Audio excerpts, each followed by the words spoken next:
people. It is Monday the 14th. No, it's not. It's Tuesday, isn't it? This week is kicking my ass. Already? It's Tuesday. Already. It's crazy. Got 3 days. I woke up just, I said, it's 3 days left. So, it's Tuesday the 14th of November. Welcome to TDA, the day after, your favourite news platform and the home of popular culture as defined by the culture. And let's introduce ourselves. It's your boy, 6 foot plus of pure temptation, big Mars from the east side. Am I centered? Nah. Man, okay, you just Oh, your light's a bit bright and all. He's trying to wash out my skin. It's cool. Haters, enemy of progress. It's not centered. No? It's still not centered. Okay. You'll be all right. Have you said who you are? Yeah, I think so. Mm-hmm. My royalty. That's my vibe today. So. And they call me E-Man, the pro-black activist, TDA producer, news analyst, melanin jam-packed. Always. We have somebody else in the room who's just getting himself settled. Mm-hmm. Yes. Future Oscar winner. Take your sweet time. Sorry? Future Oscar winner. Love that. How was you guys' thing yesterday? Obviously, can't really talk too much. I know I asked you in sorry. Yeah. So I heard it was great, so that's good. What happened yesterday? I was doing some things. Mm-hmm. Well Do you know what I mean? Yeah. No. You don't. Mm-mm. So what Brent's doing at on yours? Wednesday? Oh, okay. Yeah. That Oh, thing. yeah, Wednesday. Change your mind? No, I just forgot. I just forgot. But also though, big up resident. Do you know Mel is such a babe, you know? Mm-hmm. She's such a babe. Walked into the studio today, we've got a lot of fruits. So big up Mel from mybaker.co. We keep telling you guys to definitely check out. And do you know what I like? I like life that has balance. He might eating the banana the wrong way, though. Why? Oh, you do it that way? No. Because you can't be doing what you was doing on camera. You got to do You got to break it. Roll in the hand. What? Why are you shaking a banana? Is it nuts? Is it nuts?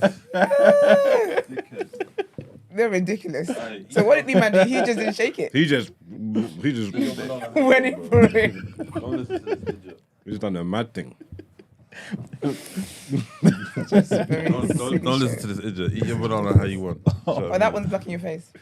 I know, this is... But yeah, man, big up Mel. And I love that. I love life that's about balance because she's fed us a lot of cakes. Well, she's fed off worms too. Where's the cakes? She's fed off worms too.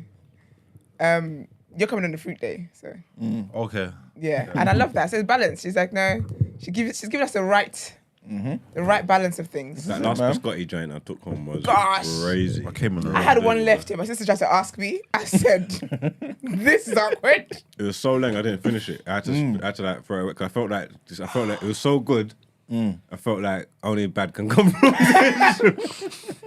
I can't finish Listen, it. I was You ready for all enjoy the something bad. too much. I said, trouble Nah, in there. man. Let me just I stop was this. ready for all the bad. It was so great. Yeah, I'm gonna get some for Christmas actually. I see. I had one left, and my sister was like, "Oh, can I have it?" And I said, I Relax. was like, "No." Like, No, it tastes good. that's It tastes just good, man. it was really good. It was really big up Mel, man. Mel was a real one. Bigo. And I got the Bigo one, E-Man yeah. ones. That's what I'm as well. I saying. said the E-Man ones. Yeah, I'm they were good. saying. She's how I know that. Do you know what? But I think it's only her vegan cakes I can have though. I don't want to try from because you know there's some bakery places like eggless. Yeah, I don't want to say their name, but yeah, that's silly. I don't go there. Yeah. I tried it once. Mm. It was silly. It's childish. It's full of air, isn't it? It's weird, yeah. And it's just like, what are we doing here? You needed the eggs. You should have had the eggs. 100%. into it. But I'm going to big up Mel every single time. Very, very thoughtful person. That's very, very kind of you. So thank you so much for sending us some fruits. mybaker.co. That's right. Check her out on Instagram. Get your Christmas orders in. 'Cause this is always, she's baking every single day. She's booked For up. real. So get it in nice and early. You need to make sure you like as you enter the chat, yeah? Pick up yourself Yes, please. each and every morning. That's right. Come on, man. All right. Well, it is Men's Mental Health Month as well. So just all the men's out there, take care of your mental health and that. Do you remember when you was the face of mental health? You're the face of mental health. Mm-hmm. When was this? Yeah, this was like a couple of years back. I've done a little campaign with them. Is it? Yeah. With who? NHS. Sick. Yeah, it was... I can't remember I what never building knew I this. walked in and I see Richie on the poster. I was a madman. I said, what the hell is going on there? He's not trying to drag me for that. He's on your Insta or something. Can you imagine the irony? Yeah. Men's mental health awareness, and you're dragging him. Can you imagine? Does it show you the type of people I know, or is that me, or is that them? Like, who does that? That's what I'm saying. That's crazy. It's all of y'all. Mental health, you know. When you want to play with people's mental health, no problem. It's on your Instagram. I want to see it. It's on there somewhere. Is it? Okay, I'll scroll. Yeah, I'll scroll somewhere. It's on there. Alright. It's on there. You're just misleading people. You play acting. You know, and mad. I'm an actor. What the hell am I meant to do? Go in there and be like, yo, back in the day, bang, bang, what? What do you I mean? thought the Like me, I NHS think would have it at means- least used real people. You get me? So you can just connect. What, real mad people? Well, that's not the right language. Sorry Yeah. about that. Real Real mental mentally health. challenged people. Yeah, obviously for the campaign. And Do you thing, innit? really think a mentally ill person is going to, when the director says, what is it they say? Action. Still. Action.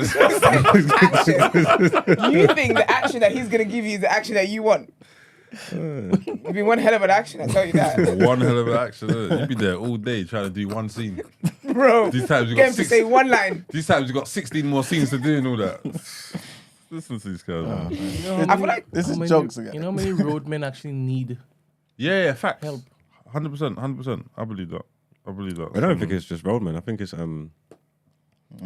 just a lot of I would say, well, my plight would be like a lot of black people from a certain demographic and age group though, because obviously times have changed, innit? So a lot of people went through stuff and they had to go through it by themselves, and nobody wasn't doing wellness checks. You get me? You get beaten for acting mad in your house, in your that's household. how You it know what I'm saying? So a lot of people need it. Yeah, and I just think they can beat the madness out. Oh yeah, definitely. Crazy. That's So you crazy think to you're think, mad? you I'll know. show you. You want me to show you who's mad in there? That's the thing. It becomes a thing of who's madder. Competition. Like, Who's madder? yeah. You want me to show you who's madder in this yard? These Stupid. times, We're going through schizophrenic. things, man. It's crazy, man. It's crazy. It's very, very wild. Um, Would you ever do a camp? Sorry. Sorry, can you just move the mic a little bit, please? Put it down. Yeah, thank you. Sorry, my bad. That's all right. Would you ever do a campaign for like a STD? It's a bit mad still. As an actor, do you get what I mean? Because I'm thinking of when I can't Joey remember did it what in show Friends. it was. Yeah. Yeah. Do you remember? When Joey did that for Friends, yeah. Because obviously, not many people actually think that the person that's in the poster doesn't actually have the ailment. Yeah. Yeah, but still, you know, like, there's, yeah, I don't know. I feel that's a line too far, personally. I just think in the world of trying to make it, I don't think that's where I really want to go with that. Does it depend on how much you get though? No, but I've got to have like so say I do the STD one today, right next to it is a diesel campaign. Do you know what I mean? So then it's like she went low, but guess what? God is greater kind of vibe. It can't just be the STD campaign and that's just running for a few months.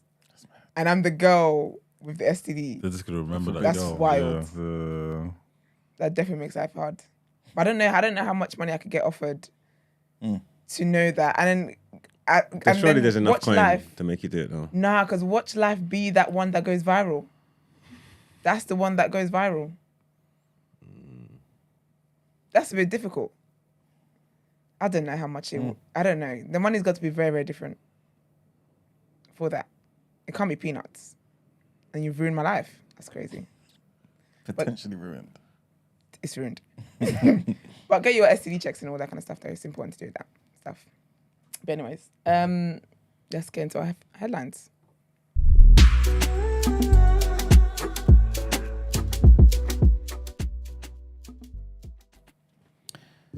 All right, so our first headline, David Cameron has said that he wants to support the Prime Minister, Rishi Sunak, at a hard time after making a dramatic comeback to government in a major cabinet reshuffle. The former Prime Minister has been appointed the Foreign Secretary and accepted a peerage to take the post. He replaced James Cleverly, who became the Home Secretary after Mr. Sunak sacked Suella Braverman. Did you hear people saying how Braverman resigned? I accidentally said that yesterday. No, but somebody else. I heard it somewhere else though. that No, she got fired. Yeah, exactly. Yeah, she definitely got sacked. Put it out. She definitely, because I think we're used to people resigning, but she actually got sacked. Yeah, they got her out of it. Because then Liz Truss resigned as well. Yes. There's more honour in resigning. If I ever knew I was gonna get fired, I'd resign first, unless it's a packages that's assigned to But it's what me. they do with footballers, like, because they done it to her the first time. They allowed her to make it look like a resignation, but Exactly. they booted her out, innit? Yeah. You know what I'm trying to say? Yeah. It happens in in managers and stuff. It's like to save face, you can say whatever you want, but we know you got sacked. 100%. Like, we gotta let you go, man. Did you not know that Cameron was a lord? Yeah. Is now or was? Well, he wasn't when he was a prime minister. Yeah, that's So how we in got it. between. That's how we got the role. Oh. So because King Charles made him a lord, that's how I was able to slither his way back in. Mad thing. Yeah. There's always it looks like there's always a lane for you. But I feel like Cameron coming back to makes Rishi Sunak look very weak. Because it makes it look as though, I mean, first of all, Cameron has no shame anyway. Going from prime minister to now errand boy, okay. But anyways, for me, because it's as though like you're not doing a great job as a prime minister. You needed the old prime minister to kind of be, to be on your team to help you steer the ship. I get you. So I don't know. It just makes him look a bit weak in my Do opinion. you think Cameron might even try and... Yeah, 100%. At some point in time. Rishi is not safe. Yeah, 100%. What? Rishi is not He's safe. done there. He's been there with a t-shirt for Yeah, real, man. what, I you don't think think he's he- got no aspirations. I think he wouldn't. Rishi's guy with what he's going through in the thing. He wouldn't have anybody around him in that cabinet that's got ambitions of power. I He think wouldn't he's know. I don't set think he's himself smart up enough with to know. his Politics, allies. Because think about how we were talking about Corella yesterday and how she might actually try and put a bid in for prime minister. He doesn't know that. Yeah, but He- he he's would gonna be have known blindsided. that. She's getting a lot of support from the right of the party. But that's the thing that he wouldn't. I don't feel like Rishi is sharp enough to have known what her play was anyway in the first place. So People- if David Cameron's there, and there's been talks about Boris Johnson coming back as well. These people Rishi's not ain't got safe, man. amnesia, you know. He quit, you know. He put us in this position and he quit. He tucked tail and run. He's not getting voted in. But you know how many people have been praising him? Because people are having to like pull up why his government was crap. A lot of people have amnesia. People in this country have amnesia. No, it's because he's a PR man. I remember even yesterday I said it was probably the best one we've had in recent history, but it wasn't because of like policies or nothing. It's just the way he presents and the way he looks. Like everybody else has been, everybody else has been trash. Wait a minute. Like everybody else has been so bad. Like since then they've been trash. It's that I actually looked at it and thought, he's the best one. But you know he what's never mad? he weren't really good though. Exactly. But that's the thing. That same mindset is what if he put himself forward, he could be prime minister again. I believe. Because people will compare him to the people that we have most recent memories of, and that's what tends to happen. You only remember like the most recent memories, and you will forget that this man actually did something. For me, when he quit because of the whole because of Brexit got voted, blah blah, I thought that was the weakest thing he could have done. As a leader, regardless of what the situation is, you stand there and you do what you have to do. But quitting to go to Theresa May, how can Theresa May tweet congratulations, blah blah? Someone said, hey, you dare get ideas. But to be fair to him, though, would you feel like Cameron was trying to not appear a hypocrite? Because he's saying, look, I'm not for Brexit. Yeah. If I stay and lead you guys into Brexit, Yeah. am I really the man for the job? I feel like I would have I shown don't even strength. believe in this. I feel like if he made every step of the turn and he said, you know, I still don't believe this, blah, blah, but I've got to do what I've got to do, that would have been one of the best speeches he could have ever done. Okay. But I feel like as soon as it was voted, he was like, oh, you didn't get your way. Here you are now quitting. That Because he so was weak, bluffing. man. He didn't want a referendum. That's You it. get me? He was Yeah. bluffing. He didn't think he was going to win. You get me? He thought it was going to be a coalition government and then he could walk it back kind of thing. And then it happened. It was like, oh, shit. Because as a leader, no leader wants certain things, but then You're that right doesn't over mean there. when it's presented, Yeah, I'm doing some stuff. you wouldn't, you get me? Like you wouldn't just help lead your people. They trusted you with situations. If when Boris was like, you know, I didn't want COVID, I didn't want to come into a messy situation, and then he quit. That's weak, man. But anyway, Boy. here we are. Well, Country's a joke. So it's that. Well, Lord Cameron has admitted that it was not usual for a former Prime Minister to come back. But he said at a time when the country faced daunting challenges in the Middle East and Ukraine, he hoped his experience would be helpful to Mr. Sunak's government. This is what he said, right? I've decided to join his team because I believe Rishi Sunak is a good Prime Minister doing a difficult job at a hard time. I want to support him. The return of Lord Cameron has been welcomed by centrist Tory MPs who derided by Brexit backers on the right of the party. The Liberal Democrats are calling for Lord Cameron's peerage to be blocked, referring to his lobbying for collapsed finance company Greenshill Capital. Next headline. Right-wing Tories were meeting on Monday after Rishi Sunak sacked Suella Braverman as Home Secretary, with one MP publishing a formal letter of no confidence in the Prime Minister. I saw this on Twitter. So her name's Andrea Jenkins, right? And she's a noted supporter of Boris Johnson, who served as school ministers under Liz Truss. She tweeted a letter to the party's backbench 1922 committee saying, "Enough is enough. It's time for Rishi Sunak to go and replace him with a real Conservative Party leader." Braverman supporters stressed that they did not expect significant immediate pushback against a cabinet that took a notable step to the centre with her departure and the unexpected return of David Cameron, but the former Home Secretary is unlikely to stay quiet. Shortly after Sunak sacked Braverman after accusations that her rhetoric had inflamed tensions over violent Armistice Day protests, the latest in a series of challenges to the Prime Minister's authority, she said that she would have more to say in due course. There's widespread expectation that she will unleash another eviscerating newspaper article, positioning herself as a figurehead for the right-leaning Conservative MPs. One MP who supports Braverman said that Sunak had misjudged both his MPs and voters by removing her. This person went on to say that Suella is popular. The political establishment must tut about her views on... the political establishment might tut about her views on protests, but our constituents agree. Rishi might have created a problem for himself. She will become a rallying point.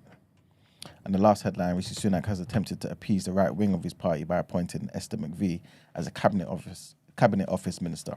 The GB news presenter, who was one of the first to be ousted from the 2019 Conservative leadership race, is reported to have been tasked with leading the government's anti-woke agenda, acting as a common sense czar. McVey's appointment, officially as a minister without portfolio, is one of the final moves of the Prime Minister's wider reshuffle, which kicked off with Suella Braverman being sacked from his cabinet. Braverman had long frustrated Number 10 with her off-the-cuff comments, but she was removed on Monday for her article published in last Thursday's Times, in which she claimed that there was a perception that senior police officers play favourites when it comes to protesters and were tougher on right-wing extremists than pro-Palestinian mobs. McVey said last week that she believed Braverman was feeling very vulnerable and attempted to show up more support on the right of the party so that Sunak could not sack her. And that's it for the headlines. Thank you very much. Let's get into what you say in topic of the day.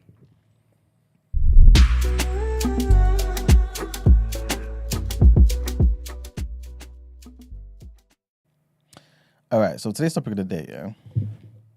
And this is inspired by a listener of ours who is originally from Senegal. Okay. Yeah, man. You know what? In the back and forth, I forgot to even ask for his name. Imagine. But I'm pretty sure he knows. Lovely listener. Yeah, I'm pretty sure he knows that I'm talking about him. So he's originally from Senegal, but now he's based in Barbados, right? Nice. He's working for a fisheries development and talking about, different things. And he suggested the topic of the day. Mm-hmm. And he says he wants us to discuss, where does talent come from? And how does work ethic... Interesting. Yeah. And how does work ethic, having mentorship, environment, tie in? He also said it'll be interesting to see Marx's perspective on rappers and how talent does or doesn't correlate with popular success. So, where does talent come from, guys? God. I think it can be, I guess God ultimately, because God created us. But I think also you can develop a talent. Okay. Yeah, I think you can develop a talent from skills that you have already. So if you don't have those skills, what will happen? You just can't get that talent. You still can. Because some people don't have certain skills that will aid the talent, but they've still got the talent. Okay, yeah. If that makes sense. Mm-hmm. I don't know, man. I think you could develop the skill, if that makes sense. But you need the talent. Working hard and is a talent. Being disciplined is a talent, in my opinion. You know what I'm trying to say? Like, it's not like, and so that's why you can have a certain skill set and your hard work and your discipline help you develop it and you grow into something better than you was, as you see it happen with footballers and stuff like that, with their dedication and their mindset. And I'm of the opinion that that mindset is a talent because everybody doesn't have it. You know what I'm trying to say? That everybody wasn't born with that. Yeah, definitely. With that mindset, you get me? I think it's the skills that you can develop. I think some people could just do things and it's like, again, whatever you subscribe to, just whether you just think it's potluck or whether you believe it's God. Some people can just do things that other people can't. I've seen it with like friends. Some of my friends can draw. You get what I'm trying to say? It doesn't matter how much I practice at drawing. Yeah, I can't draw for shit. I ain't never gonna be able to do this shit. I can only draw. No one ever told them how to do this, if that Yeah. makes sense. Like, no one ever told them how to They do just it. So have obviously it. they can hone their craft and they can work on it, but they already had that ability In them, yeah. in them. You know what I'm trying to say? So you don't think that if that person or groups of people like that was to sit you down and give you 2 hours lessons every day for a year, you couldn't get to a considerable better position than when you started? Yeah, and again, it's work. It's honing that skills and working on that skill. But I didn't have the natural talent. Yeah, like if that makes sense. Maybe I'm looking at it. Maybe I might not agree with the way I'm phrasing it, but that's just how I feel in it. Because if you practice at anything, I You guess. can get better. Well, you know what? Some people don't. I'm of the mindset because I can see it with myself. I know if I do something repeatedly, and I practice at it, I get better. You get me? But I see some people do the same things all the time and don't make no improvements, and I don't know how. Come. Like, you know what I'm trying to say? Because it's just the way I'm wired. If I do something, if I like it and I Even do it that's and I talent think in it, itself, though. Like being able to practice something and then getting better at it, that is talent. in yeah. itself. So with like say that the drawers, I could probably because I can take instruction and whatnot. I could probably get to a standard that's much better than I was before, but I still wouldn't feel I'm a talented, I don't know, artist. Then say like if we're drawing or whatever. Like, do you get what I mean? Don't. Yeah. I hear you. Like with music, it's not all about talent.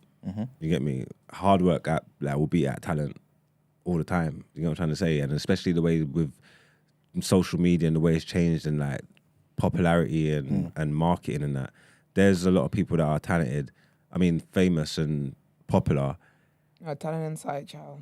Do you know what I'm trying to say? Talent inside. No an ounce of it. And I guess they're talented at something, if that makes sense, because they've worked themselves into the position that they're in. So they're definitely talented at something. They've got something there. Like I said, I believe the hard work and the determination is a talent. Like, you know what I'm trying to say? But it's not necessarily the art form that we're talking about. You get what I'm trying to say? Like, well, some people just some people are loved by millions of people, and I look and I can't, for the life of me, I can't understand why. That's so funny. No, it's true though. But everybody's different, innit? It's not my place. But I was just for me personally, but I'd be just looking at something, and I'm just like, I don't know why you don't care so much. But there's something there. How do you quantify talent though? Because I'm pretty sure that we can all agree there will be certain pictures or certain portraits that someone draws, right? That everyone says this is amazing. Somebody else now that maybe has got loads of notoriety, like esteem in the world, but you look at their drawing, you think to yourself, what the hell type of nonsense is this? But that's considered talent. But if, for example, that person wasn't known to you, right? It literally just took somebody spotting them, right? And then they blew up. But that somebody spotting them happens tomorrow. So you've met them the day before, and you look at their work and you think this is not talent. You would go away living your life thinking they're not talented, right? Many people do that. Exactly. So is talent really subjective? I feel like I don't think talent is subjective, you know. Because you might not like something, but you can't deny the fact that that person's talented. Like, there's certain... Okay. As I say that, rock music comes to mind. But they would be. It's just maybe you just don't like it. You know what I'm saying? But if I'm they talking were about to like that sit- heavy metal stuff. But those guys can all play instruments. They can, and that's the reason. If I see them playing instruments, that's fine. I would be like, that's talent. Because people that play instruments, I just feel like they're God's favorite. But if I walk into a room, I know like I can't see anybody, I'm just hearing noise. That shit is noise to me. So do you know what I mean? But I think with certain things, though, it's undeniable. So you might see someone draw, you might not like that drawing or whatever, but you won't be able to deny that that is talent. Because I feel like with talent as well, I think, okay, this is what it is, yeah. So I don't know, it's very interesting. So with talent, I feel like talent does have to be developed for it to be like the best thing or whatever. But also though, there are talent that isn't developed, but that talent remains. Okay, cool. Like when I think about opportunities that people have in Nigeria, for example, hella talented people there, but they don't have the opportunities to be able to showcase their talent to the world or to be able to go to the right schools that will nurture this talent and build it even more with them. Do you get what I mean? However, though, they could be 45 years old and they will still be sick at whatever it is that they're doing. That makes sense. But obviously, someone else who, from that, when they started doing whatever they're doing, they discovered the talent, who went to the right school, who was in the right environment, surrounded by the same kind of people, their talent will hit a different level to that person whose talent hasn't been nurtured. That's what I was gonna say. It's all Do you know about what I mean? nurturing it, but there's wasted talent out there. There's so much wasted talent. So just because your talent doesn't get nurtured, it doesn't mean You're talentless. it doesn't mean you didn't have it, or like it doesn't exist, or you did if you didn't reach the heights that you were supposed to, or whatever. That doesn't take away from the fact that you are You're talented. Yeah. Do you know what I mean? Just like with anything, if you nurture it and develop it and work on it, it's gonna get That's better. it, yeah. You get me? I suppose all that kind of stuff is subjective, though, especially when it comes to like the art forms, like music, drawing, painting, and stuff like that. Because someone will look at something and say it's good, and another person will look at it and say it's trash. Do you know another thing? I think it's a talent that people, obviously, given the current climate and that, might be a bit sensitive for people, but look within it. I think podcasting is a talent. And that was not a talent that I ever knew I had until I started podcasting. And then I realized how much it is I like it, and I realized how natural it was for me to be like that. Do you get what I mean? And this is why I said I know people might not want to say it because of the whole, Amazon stop allowing people to buy mics and stuff like that. But it's a level of skill and talent it takes for you to meet a stranger and be able to have like a very deep conversation with them out of nowhere. And do you know what I mean? Like a very insightful conversation out of nowhere, even if it's nothing that you planned or anything like that. Do you get what I mean? Yeah. So that's the thing, because that's a talent that obviously growing up, podcasting wasn't really a thing. It didn't exist. This is what I was going to didn't ask. exist. So is the talent podcasting? We've got cameras in front of ourselves. It's more communication skills? Because it wasn't a thing at one point, innit? Like, do you get what I'm trying to say? Yeah. Like, so there's people that would have been able to do this before podcasting was a thing. It's like people that can communicate with people, can express themselves properly, can empathize, can be entertaining. Maybe is that the talent? So is podcasting the talent? But you know why I would say it's talent? Because outside of podcasting, I think my life is so funny because I don't like talking like that. I actually don't like talking. I don't like talking. Like when I'm away from a mic, talking feels like a chore to me. Unless it's someone that's interesting. Do you get what I mean? Like unless there's a purpose to our conversation or whatever, even if it's just us gisting lightly, that's still something. But if it's like a case where like I meet a stranger, there's some strangers I've met that we have very insightful conversations, like crazy conversations. But then when I think of talking itself, it's not really my go-to thing. My thing is, I like debating. I like conversations. Yeah. I'm argumentative. I whatnot. My best content's not caught on camera. Some of my craziest, dopest conversations, some of the funniest shit I've ever said in life is not caught on camera. I couldn't. I'll get in trouble. See, that's the difference. You got to make things clear. I'm just saying that some of my best work ain't been Documented, yeah. ain't been documented. Like, you get what I'm saying? Mate. It's just But I suppose it's definitely a talent to be able to sit down and be able to Actually hold have conversations with conversations people. and Do you get drive what I a mean? conversation and hold people. Like that is definitely a talent still. How many people, you see, like, growing up in the estate, can play football, sick, right? But never become footballers, right? Or they got the skill, do like 20 million kick-ups or whatever it may be, yeah? But 20 on million? the pitch, like loads. Oh, I thought that was like football slang. Like 20 million meant 40 or something in you guys' world or something. My bad. Go on. There's just loads of kick-up and Yeah. all them type of things there, yeah? But on the pitch, they're not good. Like, to me, I'm Stage kind of... fright. Or just maybe just can't work with other people. You know what I'm saying? That is true. So that's where skills comes into it. Exactly, Isn't and it? that's kind of how I'm seeing the podcasting thing. Because you can get loads of people who are great on stage, great orators, can speak to crowds and communicate and things of that nature. But they don't understand maybe the dynamics in a room with other people and how to read a person's body language because they're communicating back and forth. So I think the podcasting thing also enhances something that those people in the different worlds wouldn't be able to get the opportunity to learn. You know what I'm saying? So I think it's the same sort of I talent. get what you're but saying. There slightly will be different. people with great communication skills that Exactly. pod in it. Yeah. You know what I mean? Yeah, it's a blend of the two. There's been many footballers that are meant to go the distance and didn't because of either like discipline or a poor mentality or There's a lot. That's a lot of outside influences though, and maybe an opportunity. Like you know what I'm trying to say. Like a lot of footballers come from a certain. Yeah, but they were given the opportunity in it. Like it's one thing to get picked up by a club and you know you're meant to be on the way. There's another to like be missed when you like many of footballers were meant to have been scouted and they got scouted later. But initially they've been missed by 2 or 3 scouts. Again, it's the opportunity and stuff like that. Because I think we were of the mindset with especially like black people and that you go like, oh, sports, music, whatnot. So you would think, oh yeah, football's a way to get out of the hood, and that's that's one of them things there. But it's only such a small percentage of footballers that make it. And then when you actually look at the footballers, it's just even smaller percentages of man that's been plucked from the hood. The majority of the footballers are made up from black middle class backgrounds and 2-parent homes and people that had money to bring them to training everywhere and go there and go there. Like, it's not necessarily our thing like that when you actually like, look at the numbers and uncover it. You get what I'm trying to say? So it's right they didn't do it, but it's not always because of lack of discipline or anything like that. There's a lot of outside influences that go into it. Your environment, you get me, like your class, your, like economics and shit like that. Like, you know what I'm trying to say? Like, I think there's more that can hold man back from that. But I get what you're saying though. There's a lot of talented people that never ever made it.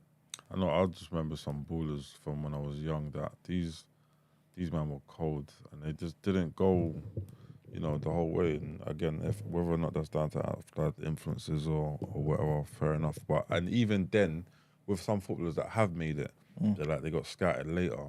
So that means at some point in time they had the talent and there was a scout out there that missed what they were doing, kind of thing. But it happens though. So, but the talent is still there. Where do you think talent ranks when it comes to getting from A to B? Where does talent rank in terms of the other factors that will enable you from getting your starting points and where you want to be? Do you know, I don't think talent is like what Mark was saying about like talent in music, yeah. I think you can have all the talent in the world, but if you do not have the right skills, it's not going to take you where you need to go to. Because you can have the talent and you can be, say you're discovered because of your talent, but if you do not have the right mindset to work hard, to even invest in your talent, because you can't just rely, you have to develop your talent. You have to invest in developing your talent. Do you get what I mean? So if you just fully rely on your talent, you don't do the right things to do that to help, you know, develop it. You don't have a disciplined mindset. You don't even have a mind of gratitude as well, understanding why it is that you have what you have. I don't think that talent can take you far. Because people that don't have that much talent, and because their work ethic is of a different level, their success is crazy. You gotta have the right skill set. You gotta have the right skill set to accompany the talent. Yeah.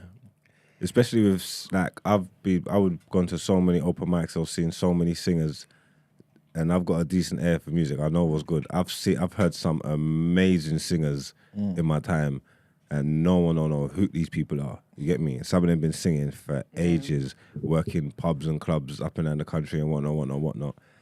And there's obviously everybody's story is different. You get me? And some people work their whole life to become overnight success and all that. Obviously, like, that's what we were talking about the other day. Like, when do you keep going and whatnot. But it might be unfair to say, but there's something, regardless of how much talent they got and how dope their voice is, there's something missing. If that makes sense. There's not everything's, and not everything's clicking in it, because you've got the talent. Like there's got to be some reason why you're not going to where you need to go, because you're cold. You get me?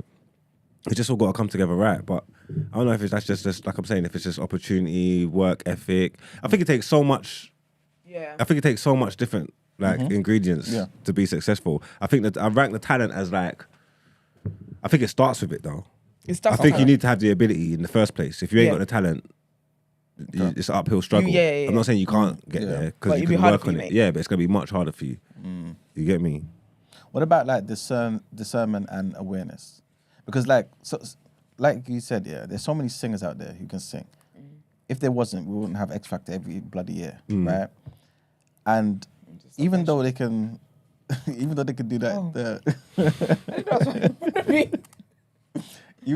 can do the vibrato, they got like, you know, the falsetto in it, all that type of stuff, right?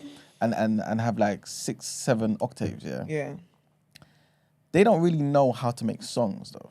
You know what I'm saying? Like you have to know how to package your talent though. You know what I'm saying? Yeah. So is that a talent in itself? 100%, because you know there's so many people that that's how we got to know about Party, but there's so many people that like write great songs, but they can't sing. So do you mean they're the talent? So they could have someone who's not a singer, so who is a singer, but you can't write songs. But when a song is written for you or whatever, you perform the hell out of that song. So I feel like there's just different talents, but then you might have someone who can really, really sing, but they never ever get the opportunity to meet a songwriter to be able to have their own songs. So all they're doing is karaoke kind of stuff. Yeah. Yeah, that's definitely talent in itself because some people just get it. You get me? Some people are just visionaries and they just know like what's hot and what's not. You know what I'm trying to say? Even did you see that thing with Offset? He had an interview, Offset. The song he's got with Metro. And it was talking about when they did the song, he just didn't like it. And then Metro's album came out and he's like, oh, why did you put the song on there? Like, it's not it. And it went like 5 times platinum. Wow. It's a proper popular song. I can't remember what it was. But he was like, when he did it, and Offset's verse on that was one of them, like, it's one of the popping ones on the songs. Like, it's one of the things that people remember on the song. But he was like, when he was in the studio, he wasn't taking it seriously. He was just saying stuff. And then his verse ended up like, was one of the best things about the song. So even with him, he wasn't even trying. He was just messing about. But it's like, people say that verse is cold. Because he's got talent and he That didn't was know Michael it. Jackson, I tell you all. I've experienced that in the studio before. I've had songs that I weren't really sure about. Yeah. Like I've done them, and I'm like, like obviously I'm a confident person, so there's been times when I'm like, this is it, or whatever, or like yeah. But even then, I've got that wrong. But there's been times when I've dropped joints that I weren't gonna drop or whatever until people heard them or whatever, and they were like, yo, this is cold. You know what I'm trying to say? And you get the feedback from people and they're like, this is cold. And I was like, oh, is it? Like they convinced me after a while, I'm like, yeah, this shit's fire. But You're right. they was right. They was definitely right. But I didn't think that like Yeah. when it first dropped. I don't know, all that kind of stuff is subjective, but I suppose that speaks to having the talent in it. If he didn't he done that off a whim. He wasn't even rating it. Like you know what I'm trying to say? And like you're saying, it's gone 5 times platinum. It's crazy, man. Work ethic, yeah. Yeah. If you had to choose. So for example, I'm going to present to you 3 scenarios, yeah? Talent, 75%. Work ethic, 25%. Right? Versus 50-50. Versus work ethic, 75%. And talent, 25%. What one would you choose? Me, Yes.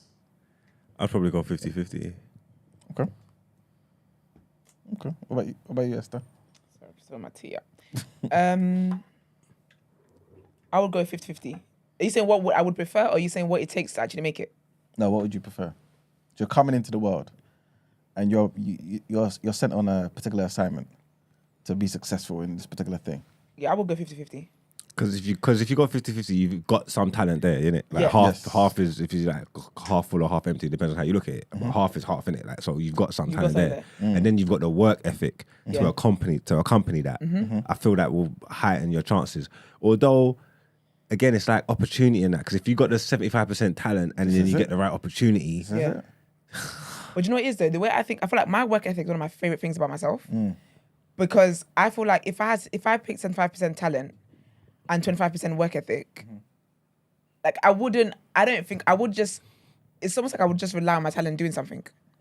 I wouldn't really push myself with work ethic. I think work ethic makes such a big difference to even your talent, to even you pouring into developing your talent. Do you get what I mean? Like singers can actually get better.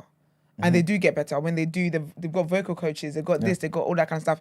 Do you get what I mean? Even when people talk about Beyonce and stuff like that, the way sis when she's coming to, she was on a strict meal plan. Like there's so much that's poured into ensuring that this talent she has goes even to a different level where she's even shocking herself. So I feel like if I had 75% talent, a part of me personally, because of how I am, a part of me would be lazy. On account of I'm just relying on my talent. So I'd rather have 50-50.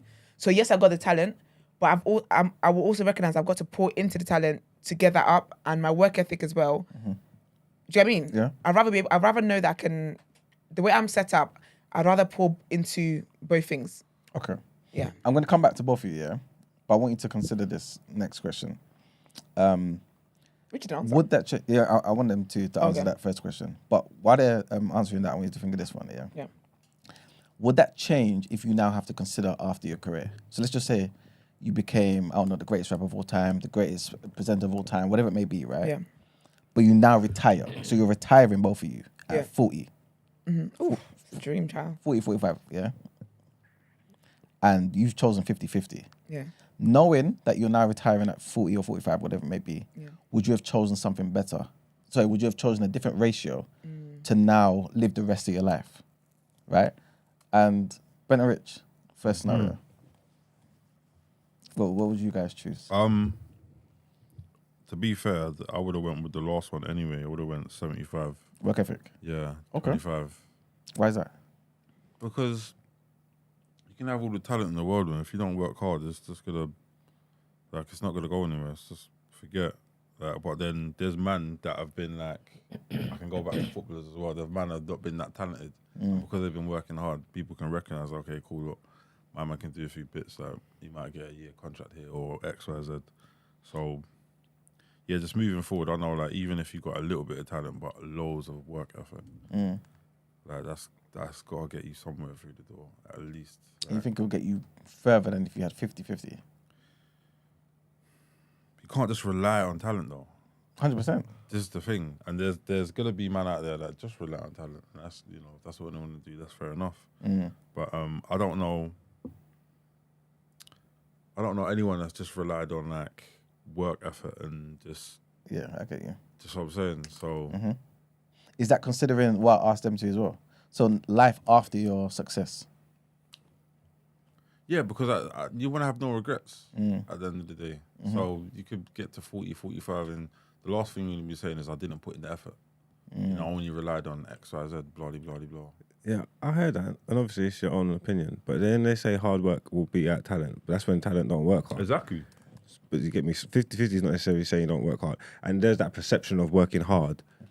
Like some people, but that's not always true. Some people tell you don't work harder, work smarter. You know what I'm trying to say? So there's a lot of people with talent, that have not got where they wanted to because of, I don't know, their work ethic or whatever it may be. There's a lot of people who work hard every day and don't get their just desserts. Like that's not. They do like, not. It's not a guarantee. It's not a guarantee for success. There's people that work hard every day. Every Keep in damn mind, day. you can be Every working damn hard. day. You can And be they working don't hard get- in the wrong places. That's fair enough. Nah, Like, some no people are problem. working hard You in can the be- right places. Yeah, You no, just I don't get have that. the I get that. But opportunity. I'm saying that's fair enough. But you could be working hard in the wrong places. That's just a fact. That's just a fact of life. But for me, I'd rather do the 75% and 25%. That's just me. Would your talent help you to discern whether you're working in the right or wrong place though? So if you've got too much work ethic and your talent is kind of low, I know 25% talent is not low anyway, but it's lower than 50, right? Yeah. Would that 25% maybe infringe on your ability to choose where you need to be putting your work, your hard work? Because like Marcus is saying, you could be working, and like you're even saying, like you could be working real hard in a particular place you have no business being, True. and you've thrown it in the bin. But that's another skill though. That's the skill that comes into it. Well, I mean, I call it spirit of discernment. Because again, sometimes people are pouring into the wrong basket, and you're just pouring and you're working tirelessly, but you're working tirelessly at the wrong thing. But then as soon as you maybe someone suggested to you, you just take a moment and you switch things. Now you get that success a lot quicker without burning out as much as you've been doing over there that got you nothing. Where are you, Brent? Honestly, Don't lie to us now. so I've lived in experienced two different worlds. The second time It's Trinidad, and it is UK, right? In Trinidad, especially being the son of educators, you can't be half-assed and stuff, right? And knowing that they were now moving us to this white country, they knew your work ethic and your flipping talent need to be on par. It needs to be the peakest it has ever been because of what it is that you're facing or competing against going into that particular arena. So I would have to say 50-50 or 100-100. Sorry. I don't know what it is like to be a white man and substandard or normal, just getting it because of my skin color. And I've been exposed to that in this particular country. All I know is whatever it is that you do, regardless of whether it is that you're talented at it or not, make sure it's the best that you can actually offer. And that's how my mindset is. So I don't even break it down in anything other than there's work ethic, make sure it's most supreme. If it's talent, make sure that you fine tune it sharpen it. Yes, God would give me certain things that are better than the others. And once I am blessed enough to recognize what that is, hone in on it, and sharpen that whatever. I've known no other. 50-50, 100-100. So you don't think one's not even say more important than other, because you've already said to your mindset. But if you had it, you don't place value on either one more than the other, like talent. Would you prefer to be more naturally talented or something? Depends on which the environment in which is you're asking me a question. Okay, yeah. Because if it's the medical field, work ethic, and talent, I'm not even seeing a difference there. It will still be 100-100. No, but if I was Football? in my mind, if I'm in the medical field, say like I'm going to be a top surgeon or something, I want more talent. I want to be the coldest surgeon going, and I understand that your work ethic is going to take you there, and because you got to think it. But I'm talking about natural ability. I want there to be separation between me and the rest. When you're talking about me, I'm the top. No, 100%. But in man. my head, a lot of it is learned, and you have to put in the work to make sure that you have all that knowledge plus the stuff that your counterparts don't have. That is work ethic. You're not just born as a flipping brain surgeon. Can't be some lazy. You're not born as a brain surgeon, but you're born. There's a talent there. That a brain surgeon, that intricacy that they work with, if they cultivated the talents to change it to something else, it would work in that field too. There's definitely a talent there. The steadiness of the hand. Yes. How it is that you don't react Calm under pressure. 100%. There's 100% of talent there. I agree. When it is you're looking at the best of the best, Yeah. you could probably see a thread going through all of them, 100%. But still, you need to put in the work to even get to that particular thing where... Yeah, I get that. Let me throw something at you, yeah? Somebody put something in the chat. Talent makes you exceptional. How do you view that? Is talent the icing on the cake, or is it the base? To be fair, it depends what industry. Because to be fair, with music, it does bloody make you exceptional. Hello, people without talent just running amok. But who do you remember? Who has longevity? Who is the one who has another word for legend? Icon. Another word for icon. But I see how like Mariah Carey, legacy. That's the word. Sorry, yeah. So see Mariah Carey. She's work ethic is sick, but also when it comes to her talent, it's sick. Okay, let's use Destiny's Child just for lack of a better example, right? Destiny's Child, they're all talented. All of them are talented. But Beyonce's work ethic is what has put sis on the map that she's on. Do you get me? So yeah, I think it depends on the industry. Okay. I'll say that, but she's definitely got the most talent out of them too, though. Just be fair to her. She's the most talented. I think the other was when I say others, I'm talking about Kelly Rowland. Kelly can sing. Sis can sing. Like, but at one point as well, real, she sounded better than Beyonce. But again, but Beyonce, when you add in the dance, the way she performs, and this is what I'm saying. There's level. You add it all in. There's level. That talent bag is deep. And this is what I'm saying. So she developed herself where it's beyond, what's it called? It's beyond vocals. Beyonce is singing and running on a treadmill to ensure that her voice is doing what it needs to be doing. Blah blah blah. Let's not kind of segue into adding another talent to the mix. To the talent. Let's focus on the singing. I don't know this. Who's better, Beyonce or Kelly at singing? Well, now Beyonce, obviously. Was there a time when Kelly was better? I think there was. Is that Whenever accurate? Kelly got a chance to get a solo on the albums, sis was singing. I think Beyonce's voice has gotten better over time. I was blinded by the light. I wasn't really aware of Kelly's talents. Not until she went solo, and I was like, oh, she's good. If that makes sense. She was drowned out by Beyonce to me. It was Beyonce or nothing. So Sorry, is she just a different Matthew type wanted. of singer as opposed to she's better? A difference. Oh, you're thinking about like this with Eve? Because I've never heard Kelly belt it out like how like Beyonce Beyonce belts has, it out. yeah. I'm of the mindset that Beyonce is a better singer. I think she is. And again, I can't speak to what it was before because I've had blinkers on. You get what I mean? I can honestly say that I haven't. So I wasn't aware of Kelly's talents until she went solo. But even in her solo and her success and me saying that she's good, she's always been the B side to me. If that makes sense. So I can't speak to it. I don't know. Sean or 1 year? Who, sorry? Sean or 1 year? What's the Boyz II Men. Oh. Do you know what Boyz II Men are? I don't. Is Sean the tall one? The slim guy. The slim one, the slim tall one, Yeah, isn't yeah, it? yeah. Forget that bit. And one is the short, Short, chubby one. Yeah. Oh, that's tough though. But this is what I I'd go thought for the the chubby one. Let's go chubby Beyonce because and Kelly Kelly. conversation is more about. It's just different styles. Yeah, I get what you mean. Yeah, because that's tough. Okay, let me ask you this: Could Wanye do what Sean does? No, I don't think that Sean could do what Wanye Wanye does. Yeah, I know Sean can't do that. But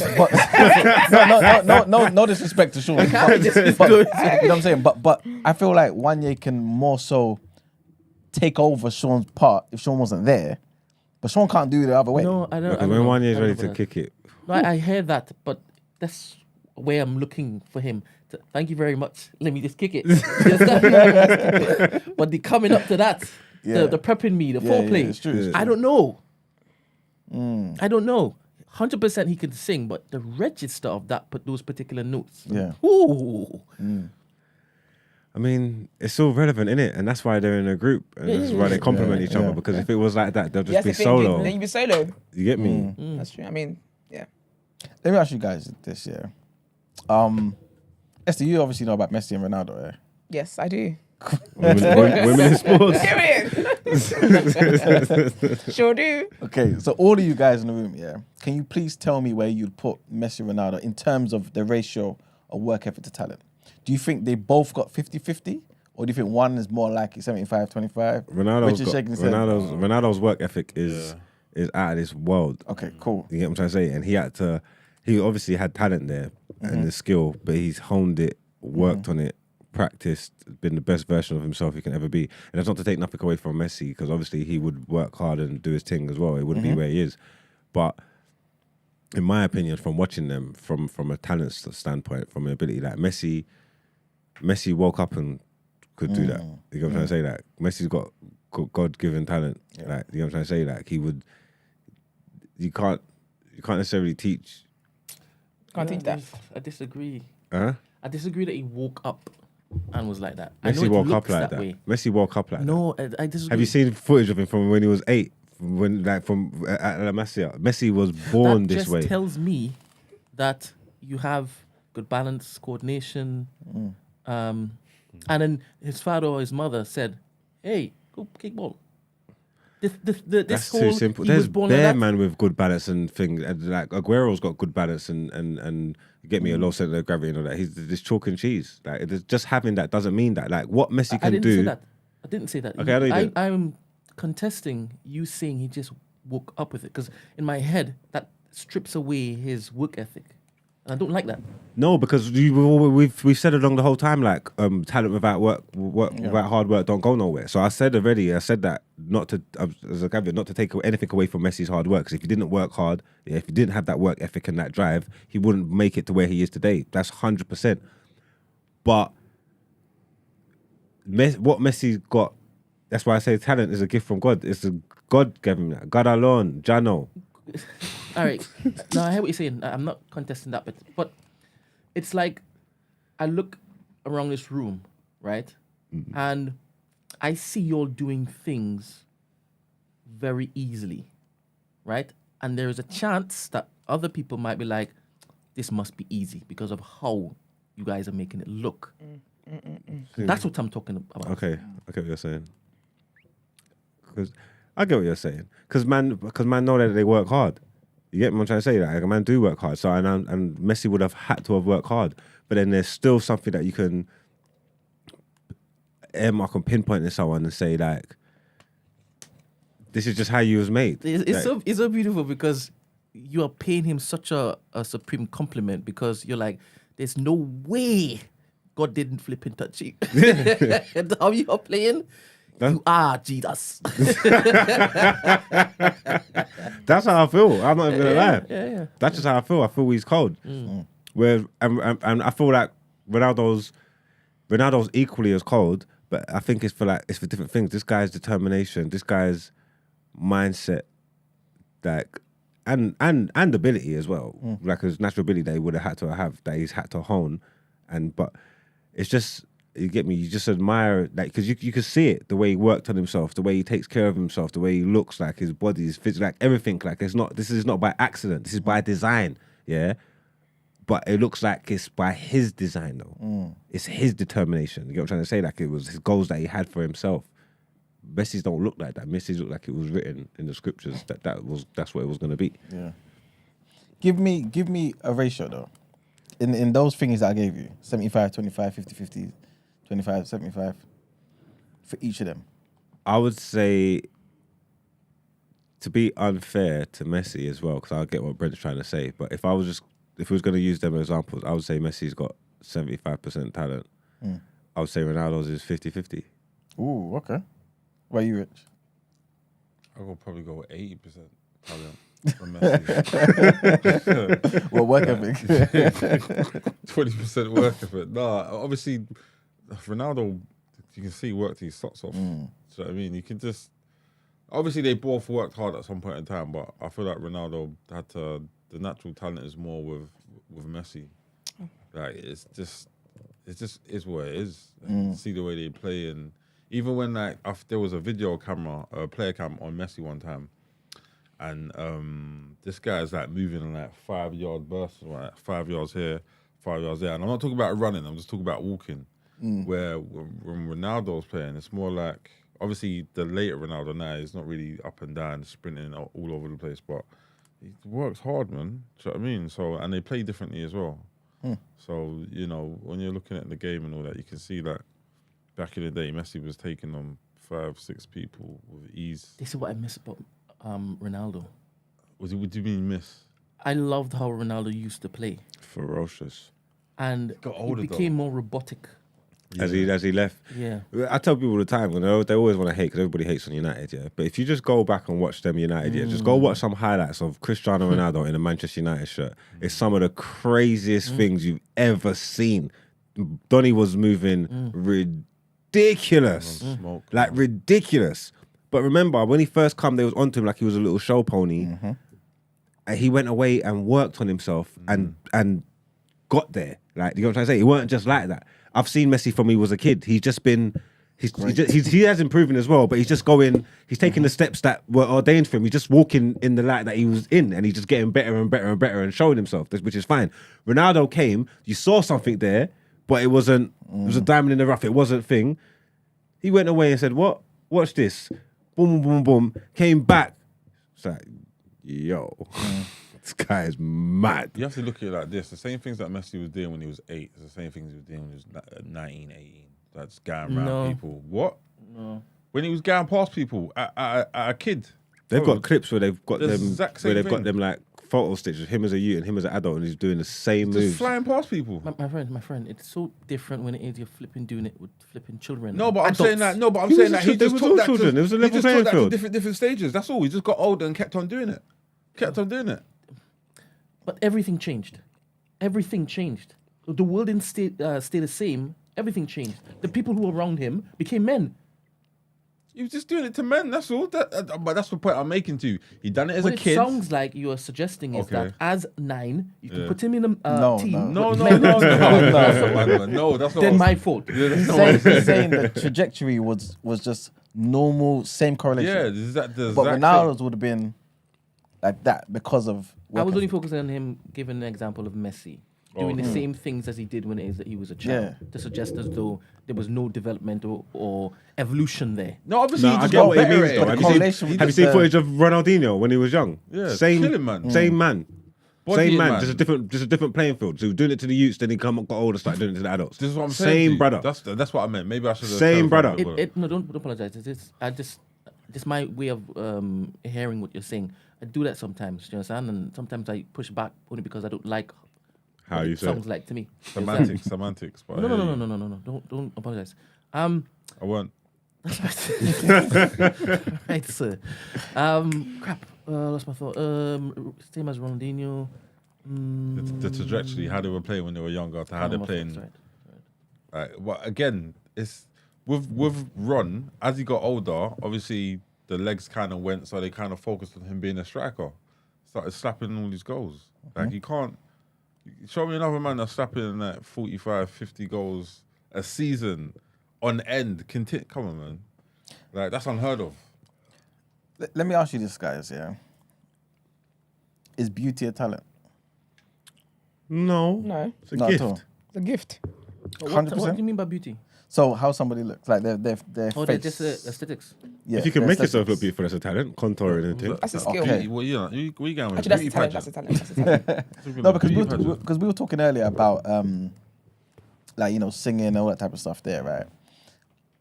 Can you not make yourself better looking? You can, but that's what makeup artists do. But Makeup aside. No. No? Without the Make makeup, yourself so beautiful. without Yeah. makeup. it depends. You can, but then that's not. I feel like How? I see that more as maintenance, though, not really. Okay. You But look how you What is it? wouldn't What you're maintenance- wearing and stuff, or what? Just Like Like- just good diet, Good skin. diet, vitamins, working Yeah. out, all that kind of stuff. Or just That's finding just your tribe. maintenance. Beauty is subjective. Someone's beautiful to everybody. You know what I'm trying to say? So maybe just moving in different circles of it. I don't think you could make yourself look more beautiful, makeup aside. Yeah. I think you can, you know. without makeup. But again, it's your lifestyle choice. You absolutely can. Couldn't you put beauty into that same thing of work ethic and talent? then? Get the hell out of here. What No? you mean? Not at all. What? No. Put it this way. That would be This is where I'm going with it. okay. Go on. Actually, no, here you go. So basically, imagine there was two Margs, two Esthers, two Riches, two Brents, right? yeah. Yeah. Could you both live separate lives, come back together, and one of you know how to present yourself better and be judged aesthetically alone, only aesthetics, right, than the other? Yeah. Because you can let yourself go physically and stuff like that. But when you said beauty, I was just thinking Natural in beauty, the like what God face. gave you. Okay. You know what I'm trying to say? The person's still gonna like. So yeah, if there was two of us and one just let himself go and was just eating unhealthy, not working out, and the other was peak physical condition in the gym and all that, obviously he's gonna look better. The contrast there is too wide. Put it this way: people who take good Instagram pictures, Yeah. right, photogenic people, Yeah. is that not a talent?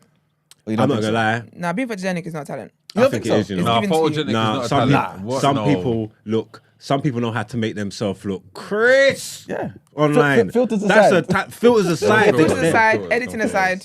Yeah. They got their They angle. know their angles. They know their Yeah. angles. You get what I'm trying to say? I see some girl one time, yeah. I'll never forget. So I said, like, I see some girl, yeah, and on the gram, yeah. I hate to use that the scales, metrics, and stuff like that, but just to give you a kind of idea, on her gram, let's say she's an 8, yeah, solid 8. You get what I'm Yeah. trying to say? You see it in real life, 5.5, 6. Yeah, don't know how you done that. This ain't filters or nothing, but when I'm clocking the gram, No, you done that. yeah, she's got her angle that she takes. You know what I'm trying to say? I must have been in a club one time, and I'm walking towards her from that The angle, angle on the yeah, gram. and I saw it. I said, "Oh shit, Here she is. there she is. This bitch fine." Well, potentially. Then she gave me the other angle. Then Then she gave me that, and I was like, Here we shit, go. you get me. But knowing your level and That's that, a skill, though. yeah, it's a skill That's or a a talent. It's talent. something though. It's a skill, but I don't know about It's talent. something. I don't know about No. talent. It's not talent, it's a skill. It's It's just a something, skill. man. It's Being something. photogenic, because some people look nicer in videos than they do in photos and stuff like that. I don't feel like that's a talent. That's just, it's one of those things where you just have it. Or you I don't. mean, But if if you're not photogenic, you're not photogenic. This is it. So I don't think. Yeah, but if you make yourself can- look good on purpose, if you like, some people just look better in real life, Yes. or some people Yeah, look better in pictures exactly. because they're photogenic, or whatever, and some people just do it. It's out of dumb luck. That's just how they are. If you do it with intention, like you intentionally make yourself like you know your shortfalls, your positives, you all put these your kind of best things, things and then forward and you that. put your best foot But that's a forward skill, every though, not time. a talent. In this day and age, it's changed, isn't it? Because internet and social media are so powerful. Instagram is a thing. Like it is a.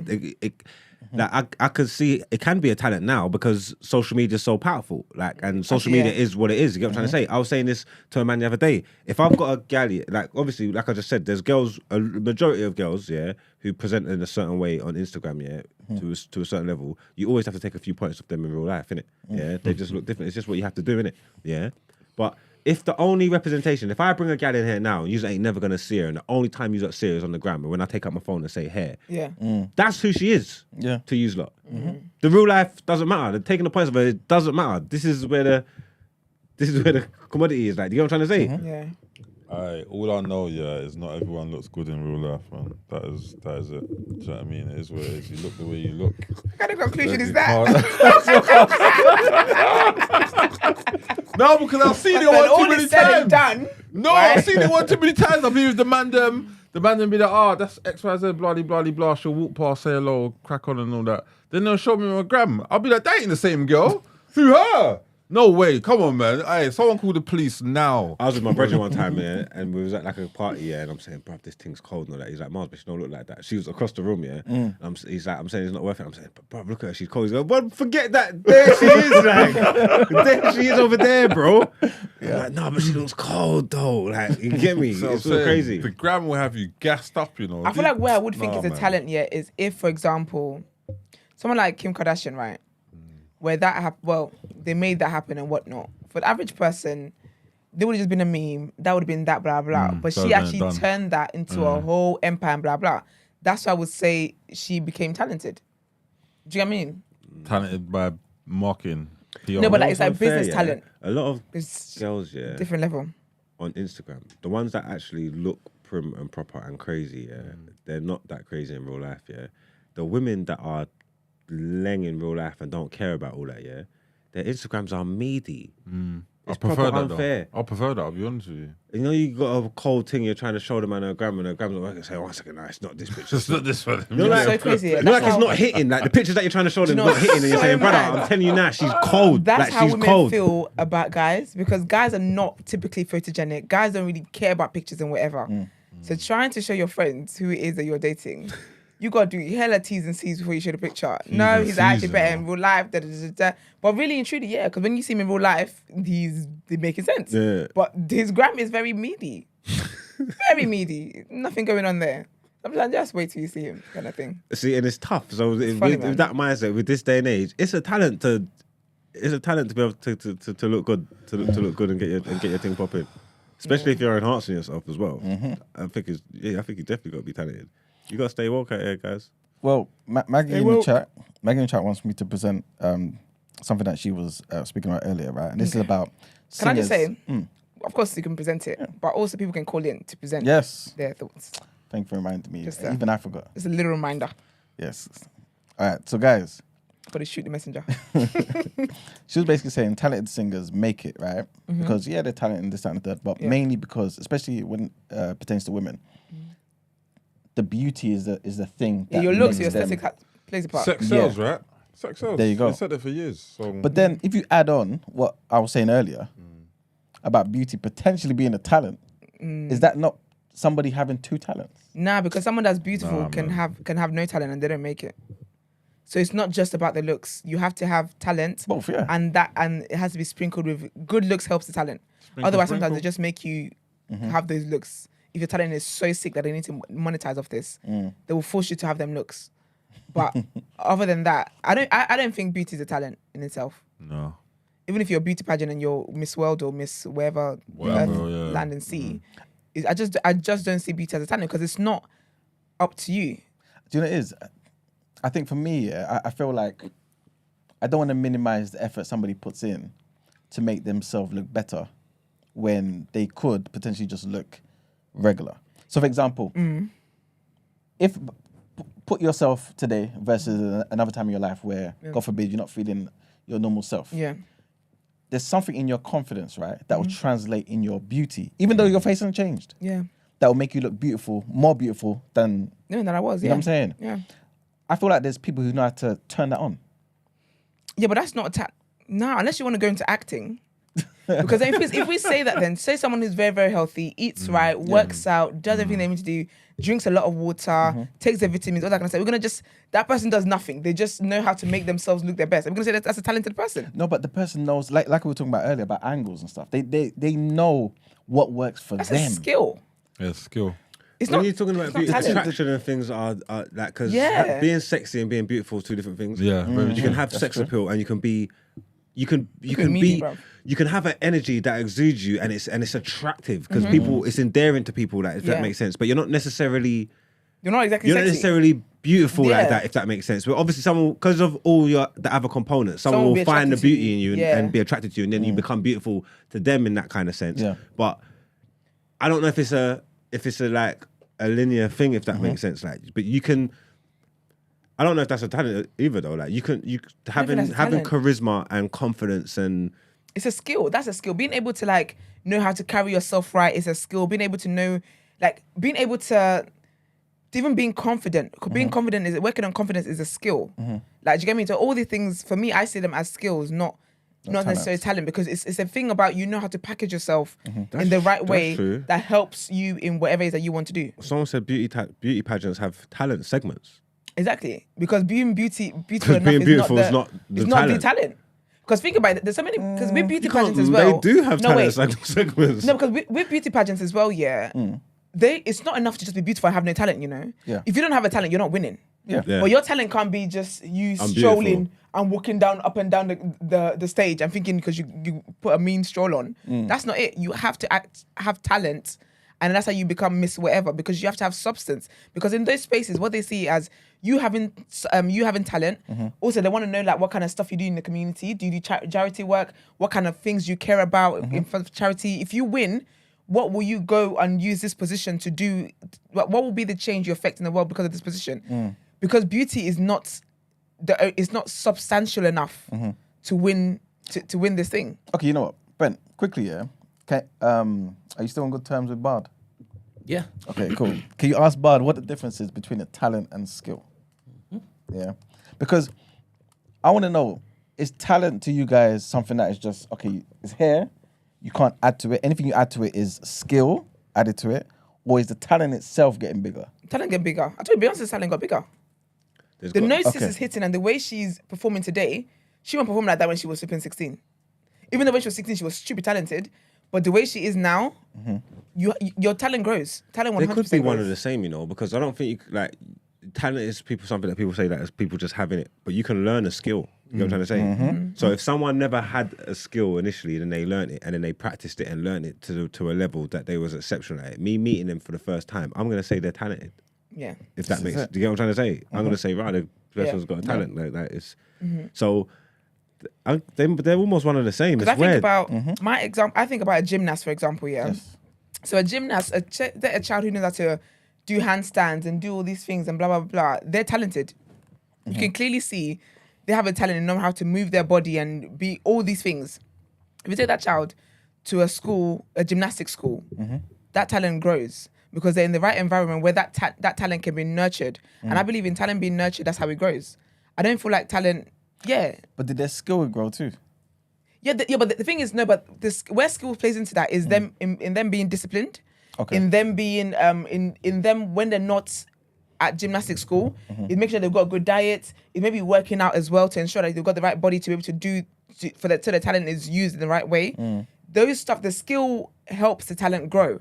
However, being in the right environment and actually pouring into your talent will also make your talent grow. Because when someone starts off doing handstands, when Simone Biles is doing all the things she's doing, all of that stuff she's doing is not skill.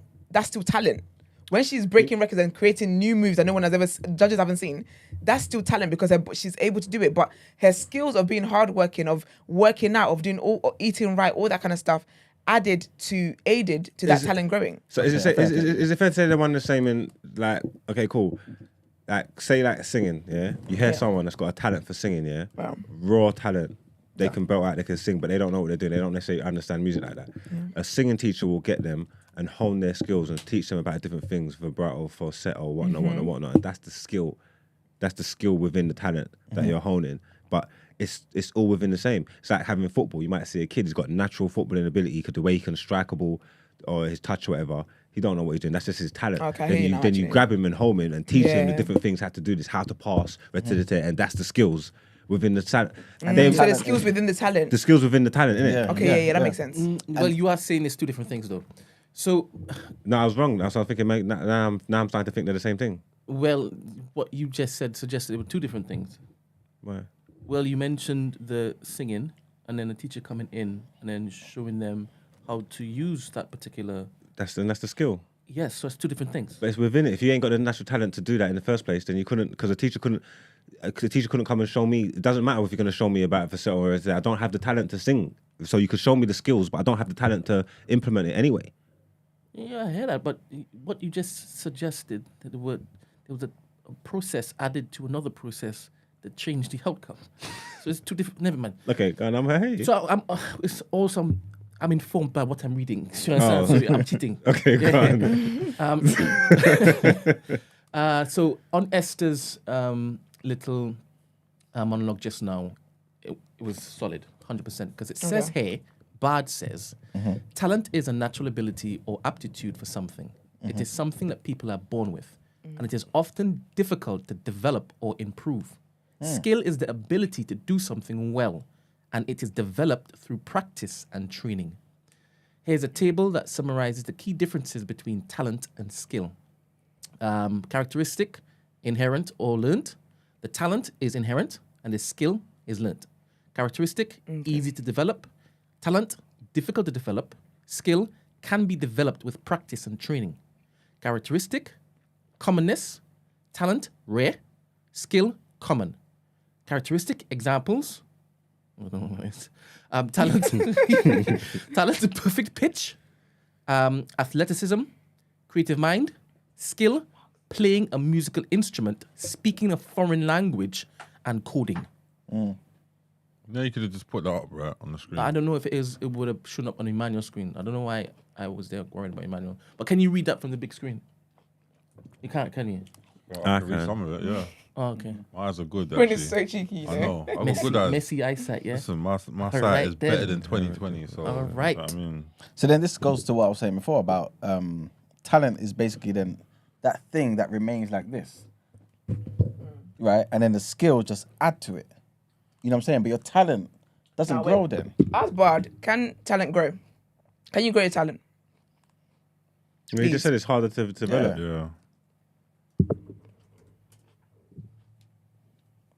But plus, I guess in normal life, we kind of use the words interchangeably.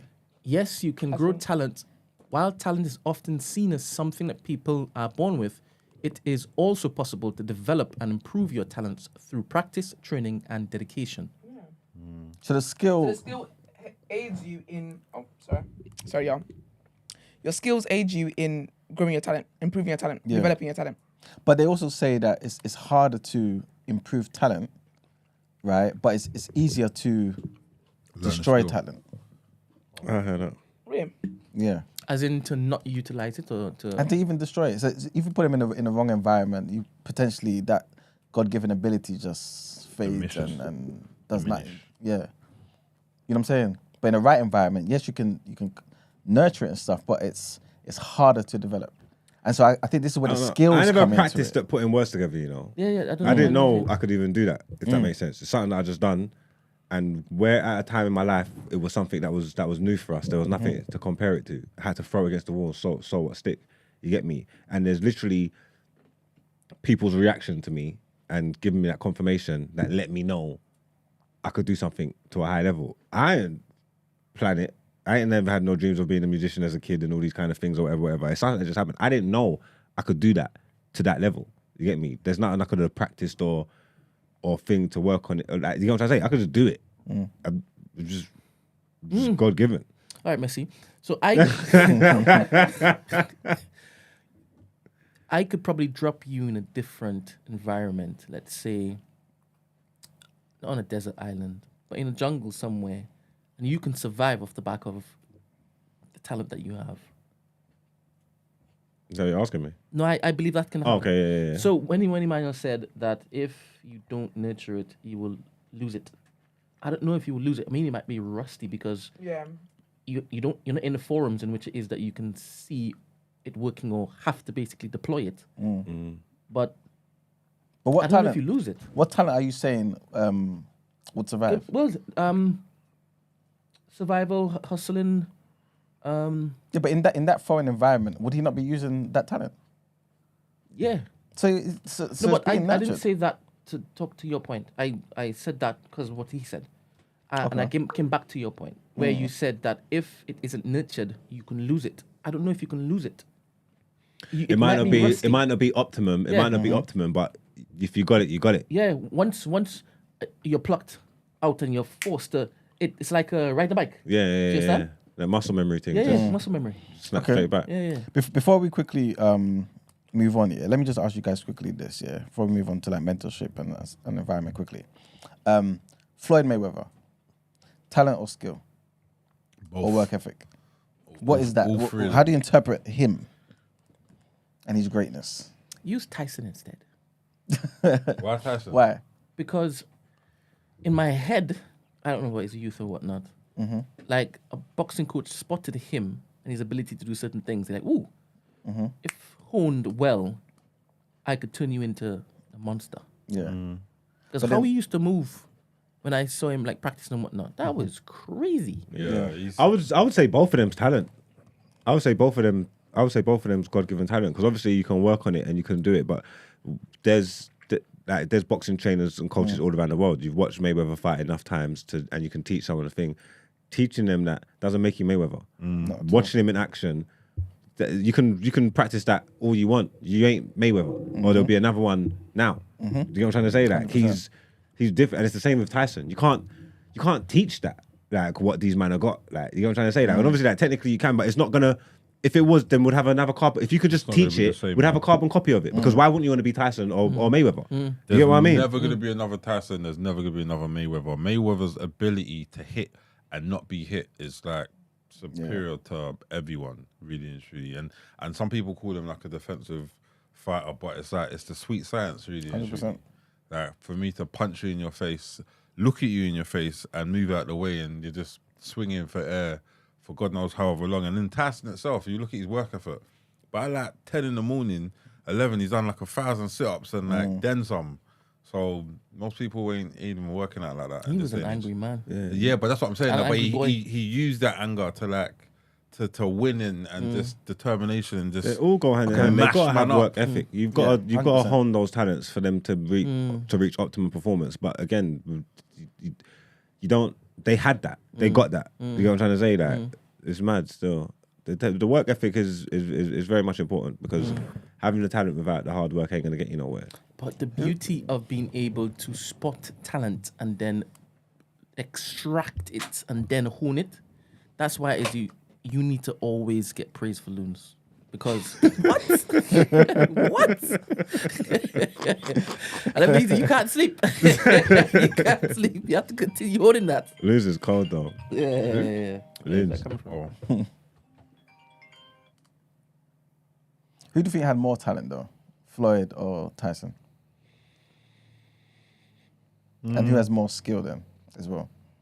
Oh, I would maybe Tyson. But if you're gonna do it like that, if I had to pick, I'd go Tyson, talent, Floyd, skill.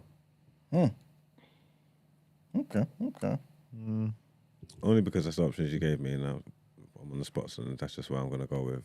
And in my mind, I kind of know how I came to that conclusion. I don't know if I could show my work in that. I get you. Good morning. Yeah, what's that up? I have to speak a bit louder. I didn't connect it to the unit, so you're on speaker. Yeah, I can hear it. It sounds bad still. Cool. Big up, anyway. But what I was saying, was in my opinion, well, based on coaching anyway, there is no one's born with a natural talent. Like you're born with your basic instincts. You might be fast, you might not be, but it's all honed. This is nurture, not nature. You know, like Tyson. If you want to look at Tyson for an example, Tyson was a small heavyweight. They weren't actually what you would call a big heavyweight. It was all about the coaching.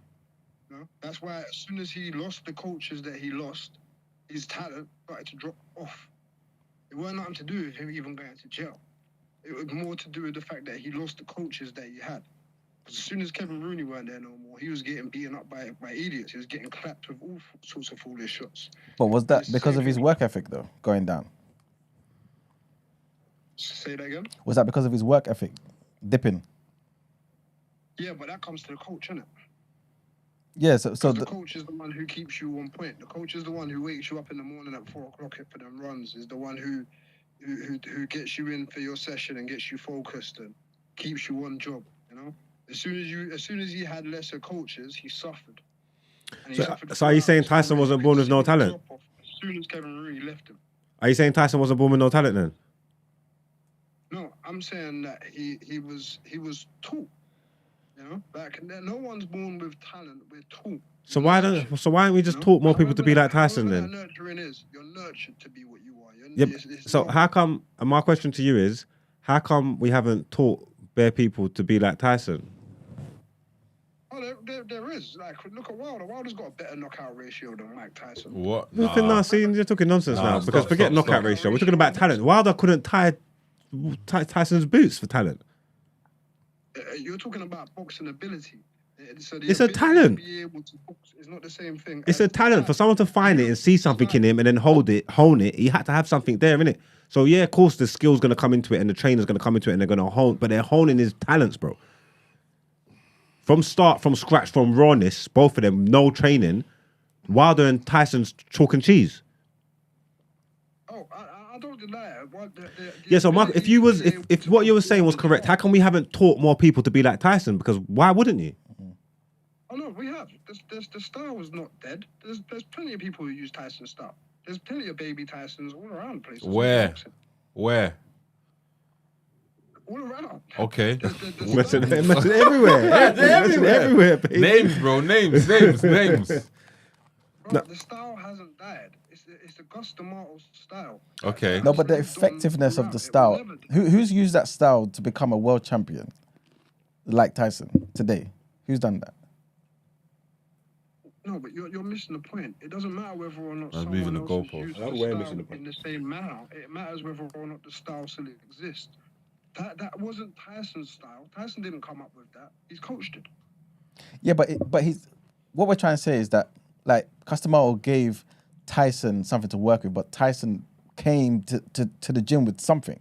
You know what I'm saying? Like otherwise, D'Amato would have been producing Tyson's before Tyson, and somebody else after. He did. He had world champions. Like Gus only had world champions. No, but he didn't have Tyson's though. He didn't have Tyson. That's what I'm saying. Like there's been no Tyson before Tyson. There's been no Floyd before Floyd. You know what I'm saying? The ability to be able to perform what the coach does is exceptional to the person. But that doesn't come from talent. Some type of natural talent. That comes from the coach. Okay. It doesn't come from natural talent. It has to come from the coach because he never came up with the style. Tyson wasn't born bobbing and weaving. The coach, he came into the gym like everyone else does, come into the gym and talk. That's facts, Kevin, but he wasn't born bobbing and weaving, but the natural talent and ability that he had was perfect for boxing. Well, the mental willpower and the determination, the link that the emotional link that he made with the coach. He found his father figure, you know, same way like Cristiano Ronaldo found his father figure in Alex Ferguson. It wasn't natural talent. It was coached. He had to go through work with great coaches, and it's the reason why you can see it suffering now for Man United, right? Because coaches aren't great. So when you get players, you see the effect of the you're moving the goalpost now.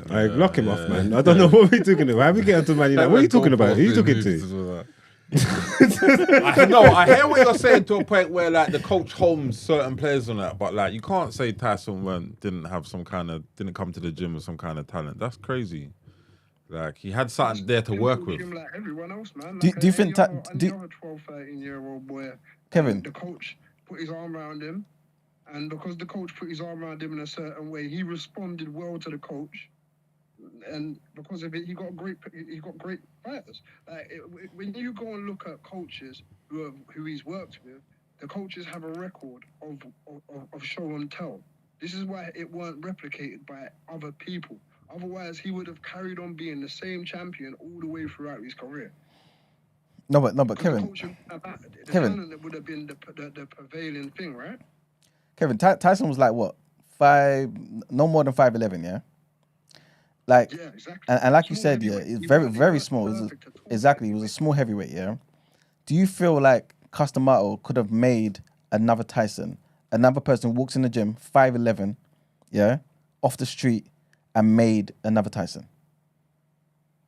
Well, Gus has got multiple champions. That's No, my point. no, You're no, moving no, the no, no, goalposts. no, I didn't no, answer the Kevin. question. You're being a politician. Can you answer? I mean, move like Piers Morgan. Just keep saying it till he answers the question. Could he have made another Tyson, not another heavyweight champion? Charles Martin was a heavyweight champion. No disrespect to him. You know what I'm saying? Like, he's not Tyson. So another Tyson. No, you're asking for it to be exactly like Tyson, and that don't make sense. No, the It's reason why I'm about your own asking, coach the reason why I'm to asking produce for it to be champions Tyson. on a regular basis. No, but the reason why I'm asking for another Tyson is not necessarily for it to be exactly like him, right? But somebody of his build, somebody who was as devastating as him, someone who became a world champion at 19. Could somebody who's the average 5'11" year old, huh? Floyd Patterson, Jose Torres, like Gus had other world champions. He didn't just produce one. And All right. Floyd Patterson wasn't a big heavyweight either. Floyd Patterson was a small heavyweight. That's why when he fought against Sonny Liston, he was terrified. When you read his book, he says that he was terrified because everyone thought that he was going to get killed. This is the same thing. You're walking in there as a small heavyweight, not really built for what you're doing, but because your coach is great, he's managed to make you go to a world title. All right. It's the exact same thing. No different. Floyd Patterson, look up Floyd Patterson. Floyd Patterson weren't no big, muscly heavyweight. But he wasn't Tyson though. He wasn't the world champion at 19. He didn't have one of the youngest world champions out there. Yeah, but look up in the history books. Yeah, but the devastating, like, you have to remember, yeah, Tyson was, how do I even put it? Like, he was a different type of boxer. You know what I'm saying? Like, to me, he stepped in with a natural strength. You know what I'm saying? The skill, I think, was taught to him. 100%, I agree with that. But he came in with something that Cuss could work with. You know what I'm saying? If you want to point towards his mental determination, his not just that, but his desire to succeed, then yeah, you could call that a natural individual thing that he has. Because to replicate it is difficult. Because it's not the skill set that's hard to pass on. Because the coach has done that before. It's the mindset. So maybe you could say mindset, but in terms of an actual physical talent, like the actual skill set, what Brent put up earlier, the actual skill set that comes with it is not the same thing as the mental determination. And do you feel like that applies? Determination is individual. Do you feel like that applies to Floyd Mayweather as well? Yeah, because it's not the only world champion that either him or his father has worked with. Or his uncle had worked with. But his uncle and his father worked with multiple world champions and had not necessarily the same success, but they've won world titles. Nowhere near the same success. Nowhere near the same success. And this is the differentiation that I'm trying to make here, right? You can make another great champion because you're a great coach, but there's something about that individual that is different to other individuals, and that's the natural talent we're talking about. You know what I'm saying? Otherwise, we would have more of them. Physical. Huh? That's mental. That's okay, not cool. So to you, that difference, right, is a mental thing and not necessarily a physical thing. Yeah, 100%. Because no one is born doing what we do. Like, Miles weren't born rapping. Like, you lot weren't born podcasting. Like, no one is born bobbing and weaving. Like, Floyd weren't born slipping punches. You know, he had to get in the ring and be taught it. His mentality towards it was the difference. So there's people who can do what we all do, right? People who coach like me or people who do a podcast like you, but your individuality, the thing that actually makes you successful is your mentality, not some physical talent. A big man. Kevin, your ability to be one-track mind and have tunnel vision is also a talent as well. Big man. How you know Mark's gonna come out the room rapping, bruv? How you know Mark didn't come out of the room with a Hawk 16? We can go around all day. When you're arguing points, if you're arguing facts and opinions, it's two different things. When you're arguing opinions, you could be here all day, and it's not our place to argue your opinion. That is the beautiful thing and the horrible thing about opinions, that everybody's entitled to one. You know what I'm saying? Everybody. All right, well, thank you very much, man. It's not technically an opinion, but I hear you. Oh, we try to say this is facts, Kevin. This is facts, yeah? I shout out to you. Kevin, man. you're the coldest, man. You're the coldest. No one's born doing what we do. No matter what it is that you do, no one's just born doing it. You was a baby once, and you couldn't so much as stand up, let alone piss by yourself. Like, you couldn't do anything. That's So you a had fact. to be taught, right? You had to. Like, it had to come through teaching. All right. So how about remote viewing Say that again. Remote viewing. and telekinesis? Remote viewing and telekinesis. Yes. I don't even know what you mean. Using You certain lost parts of your brain that other people can't use to do certain things. Who does that? Hey, people. I mean, if you just look at Einstein, right?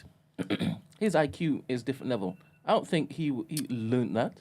Yeah, I know you have to go, Mangs. Sorry, guys, I gotta shoot because I got another He had shoot. to learn all of them things. He didn't wake up. I'll be back in the morning, guys. Everyone was good at it. It's not Peace the same out. as knowing it. Okay, how about Ladies. having an eidetic? Is it eidetic memory? Where is it? You just remember stuff that you just see for the first time? Photographic, Yeah. photographic. It's eidetic, where you remember every single. Yeah. Details. You can recall it. Photographic Yeah, you can memory. recall it. Yeah, photographic memory. So you have instant recall and stuff like that. Yeah. But that's not. Isn't that not a talent? Yeah, but it's a mental talent as opposed to a physical talent. Yeah, We're I mean- talking about, was giving examples. We're talking about Cristiano Ronaldo. Yeah. we're But talking about your about point was that boxing. nobody is born with talents, and I just had to basically throw that in so that I could just correct that. Whether it's mental or physical, it's irrelevant because it speaks to your point that nobody is born with talents. Well, kind of, right? But like, let's look at it like this: if Einstein Please. wasn't provided with that environment, would we have ever known that he could have been Einstein? Einstein that wakes up in Gaza isn't Einstein, right? So sorry, I don't want to talk about Einstein anymore because I've just realized I don't think you don't want to have a conversation. I've just presented to you that people are born with the access to their brains that other people don't have access to, and you're looking to argue with me that it's not a talent. The thing about is it's exceptionally small amount. Of No, but population. that's not. Not everyone walks That around wasn't with what we like were that, talking but about. Whether it is that plenty people have it or plenty people don't have it. Okay, but transferring that across into something still needs to be nurtured. 100%. You I can don't have think the greatest memory we in the were world, you disagreeing still with need that. to be nurtured into 100%. doing something. To make it optimal. 100%. Sorry, Kevin. was I it- really appreciate the fact that you've called in. You always add something fantastic to the conversation. But we need to move on. All love, my people. Have All a right. great one. Thank Look you very up much. yourself. All right, thanks, Kev. Love. All right. Okay. Before we quickly wrap up here, talk to me, guys, quickly about the importance of mentorship and the environment. Mentorship, as in someone mentoring you through, and yeah, it's important. Just as Kevin was Yeah. alluding to, Ferguson, over Ronaldo, custom over Tyson. It's very important. You did the wrong mentor.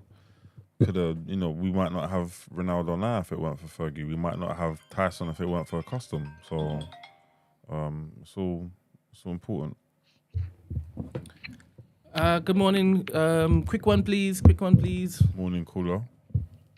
Yeah, no, I just wanted to agree with Kevin. I feel as though people are quick to say it's talent, where obviously it does come to talent, but the environment is probably the most crucial bit, and where they grow up and how they're nurtured is the most important bit. You can obviously do it to boxing, but you can do it to football as well.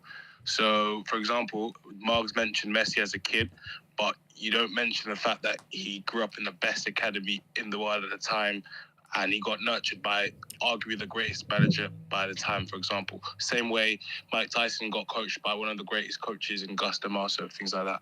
And that's the biggest factor rather than talent, is that Sorry, quick it's question. where it's come from. Sorry, quick question. Who's the greatest manager at the time nurturing Messi? Pep Guardiola, At the time? yeah? Okay.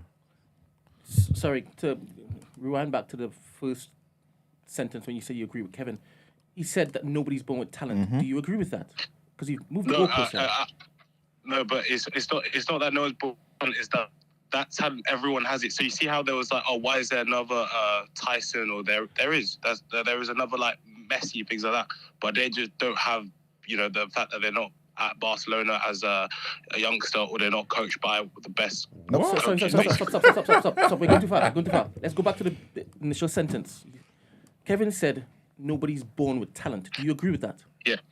No, but I agree with the fact that the talent is minimal. And we also agree that you need to nurture the talent to be better at said thing.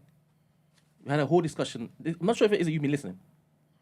Yeah, no, but as in what we're saying, what I'm saying is that the nurture fact is prevalent and it's the biggest one rather than the talent. The talent is minimal, like really, really minimal. Is anybody in this room saying the talent is the most important thing? Nope. No. This is why Nobody? this is why we were That's why we asking did about it. the ratios, That's what why I you asked, choose. have you been listening to our conversation? I don't know what he was. Kevin listening came in and tried to flip the table over. Fair enough. Let me ask you, yeah, when you say minimal, how minimal are we talking about? Give me a percentage. Out of 100, please. Like 25% max. 25%. So you think that the optimum thing would be 25% ratio of talent to 75 work ethic?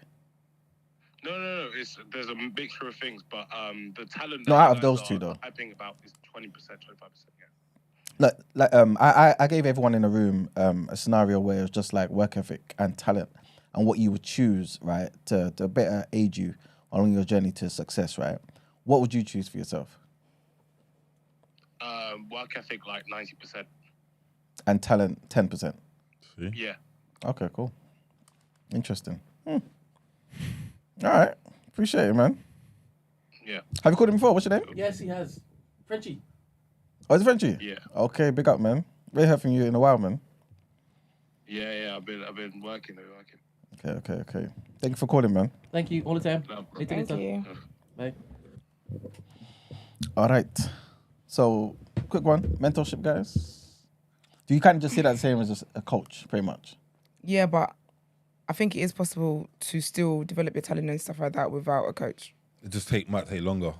The process might be longer as opposed to, a good mentor telling you should do this, you should do that. And it depends in what industry. Okay.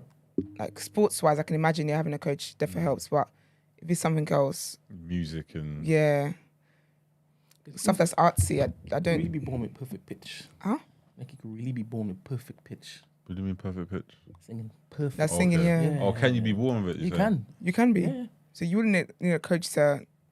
Yeah, so I think it Yeah. depends on the industry. How much times have you been to the church and you can hear someone just belting out and you're like, bro, who's that in the back? Type thing. Not that I ain't been to a church in a long time, so I wouldn't really know. No, So- you haven't, because you shook and shivered. I was yesterday. cold last Nah, night. it wasn't Listen, cold. Brent had It was me. Jesus. Brent had me cold in the The Holy church. Spirit. In the house of the Lord, I'm asking for heat. You know, I've never Man, don't heard want you to turn on complain the so much. heating. Give me I no have never blanket. heard you He was complain complaining. so much. Complaining. Really? Just whining No and whining. blow heater, and And I'm you not had- a man. I'm not a man You that had a complains. Imagine 75-year-old that. woman just coasting. Listen, Coasting. listen, the A 75, white she woman was as well. freezing. I was ready to hug her. She was cold. Like, Anyway, listen, she my was cold. narrative is not being suited right with what you're saying right now. You were crying. No, I weren't crying. Listen, I had one leg out, let's be fair, and I had no socks on, and it was cold To in be honest, I there. don't know why you decided to take your socks off. I don't know why I done can't that. put it I on, don't know why I that done buff is that. I was about to ask that. No, because Was that I a thought- choice you They made? tapped because your I- feet. I They thought tapped the your shot. toes I thought once. the shot that we were gonna do would catch it, and then obviously it didn't catch it. So I'm thinking, why am I? That's why I wouldn't pull it on after. Then you should have Look at him. put on socks that Freezing. didn't have little characters on it, because they had like it was they had- cartoon stuff. Yeah, I Mr. White, you like my cartoon cartoon socks and all that, man. Cartoon boxes and that, and leave them alone. Point the cartoon matter is, boxes? yeah, well, cartoon boxes, yeah, a bit of colour, bit of flavour. No? Why is that?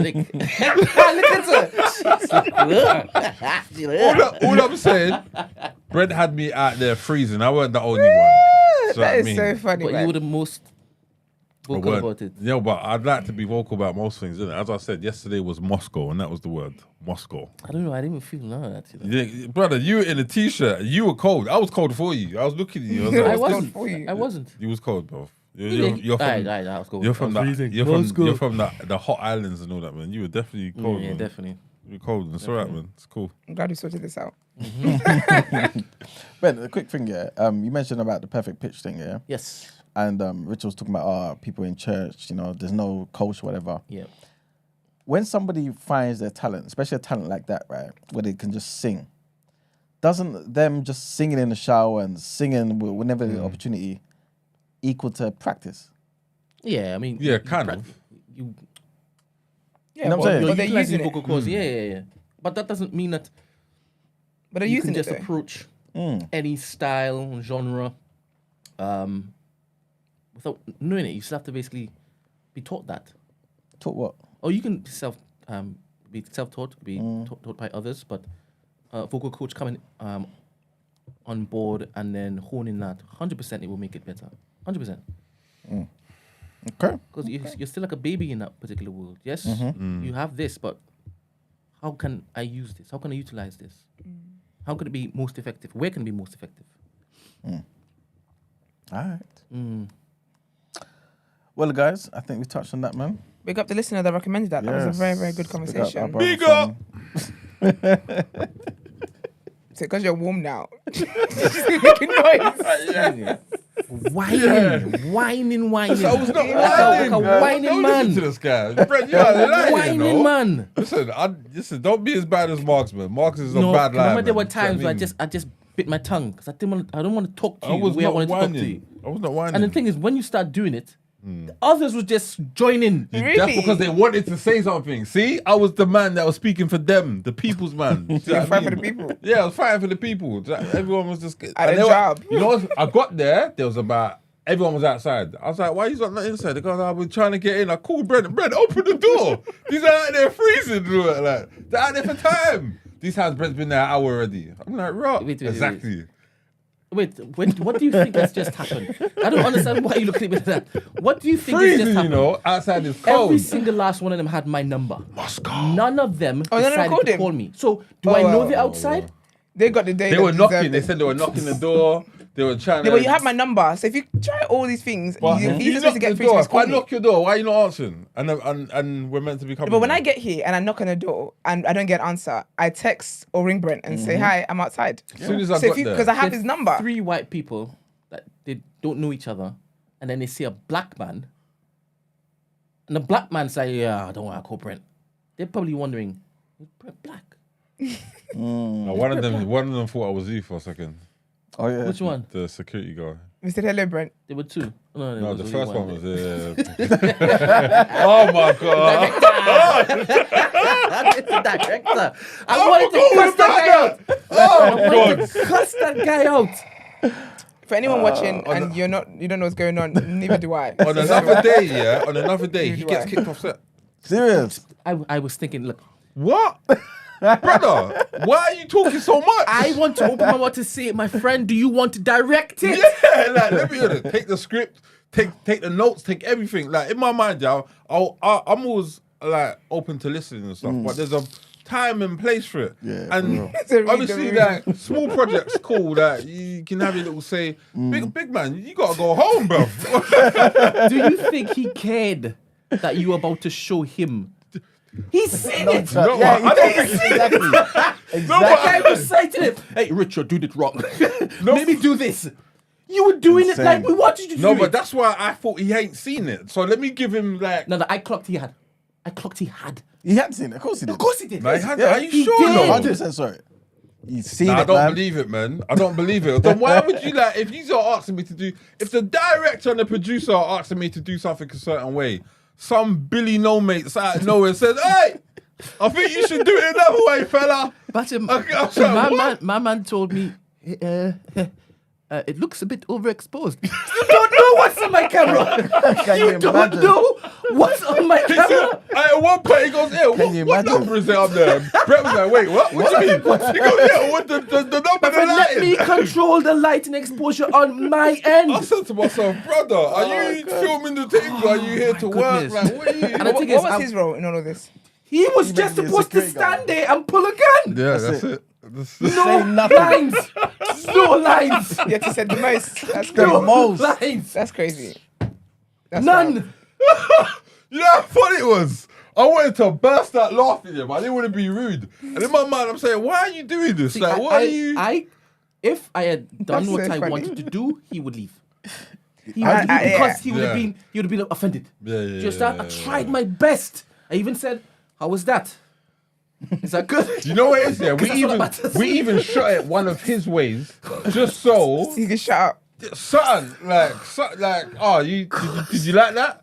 You know, if you're happy with it, I mean, I'm just saying, like, you know, it's just my opinion. Man. And every time you suggest something, he'll be like, well, I'm just saying. It's up to you, but you know. It's up to you, It's but my hey, opinion. I'm just saying, you know, it's your thing. Oh my God. That's so funny, man. No. Yeah, I'm not made for them type of environments. Or I have to move like Christopher Nolan. The I have to. patience. And then people just have to hit me because I can't stand it. You'd never get that. In a My big set. patience level when it comes to stuff like this. Yeah, I can imagine. You understand? And I have to basically. All right, You need to bite your tongue. Don't do it because he might walk out and then you have one less person. One less person.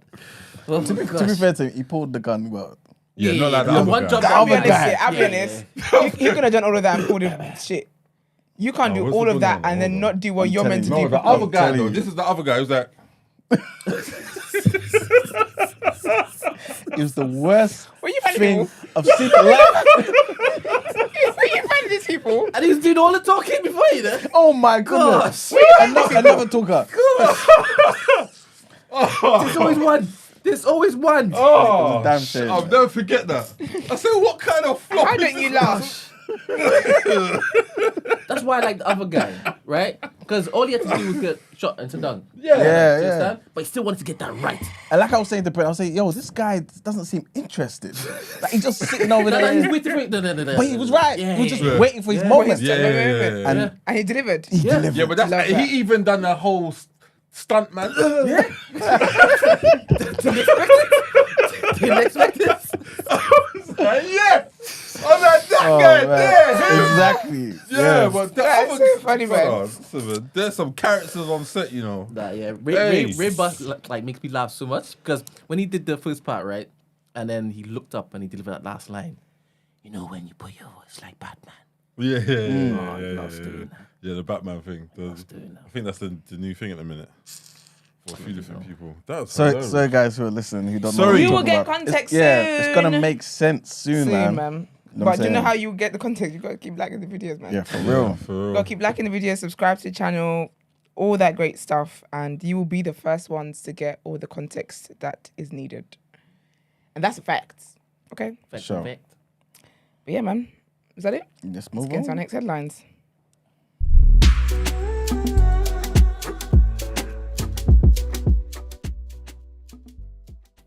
All right, guys. So our next headline, trigger warning here.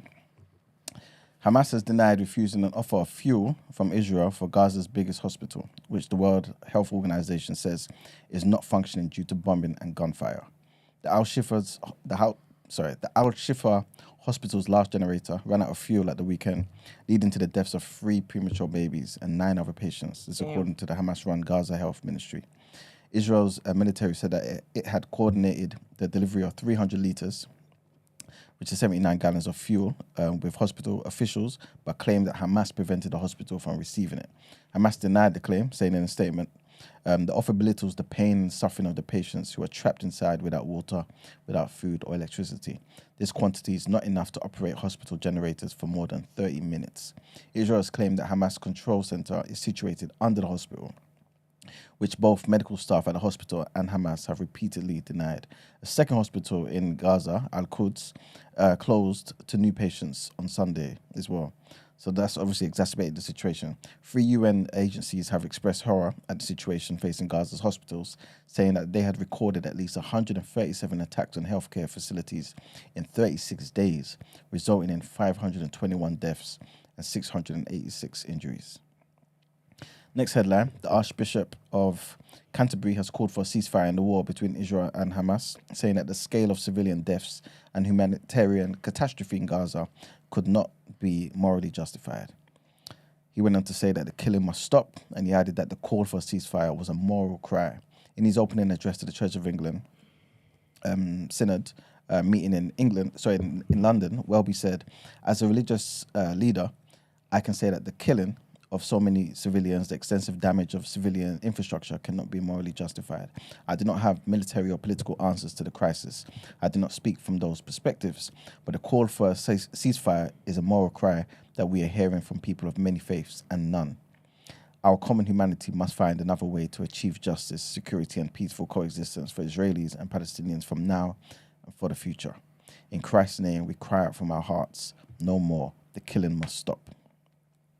And our last headline, a loophole allowing landlords to rent out squalid homes is contributing to shameful conditions of the type seen nearly a century ago. This according to the head of England's environmental health chief. Environmental health. So this particular chief, Peter Wright, called for a wholesome reform of how the private rented sector is regulated to address serious systemic failings that leave tenants at the mercy of rogue landlords. Colleagues had seen properties in such disrepair, racked with mold, damps and rats, that they keep officers awake at night, he said. There are some living conditions today that are as poor as we would have found in the 1930s, in the 1940s and the 50s. It's shameful to feel that there are still people living in terrible conditions in 2023 in England. Very sad, man. But yeah, that's it for the headlines. It's time to pay the bills. All right, let's get into some word on road.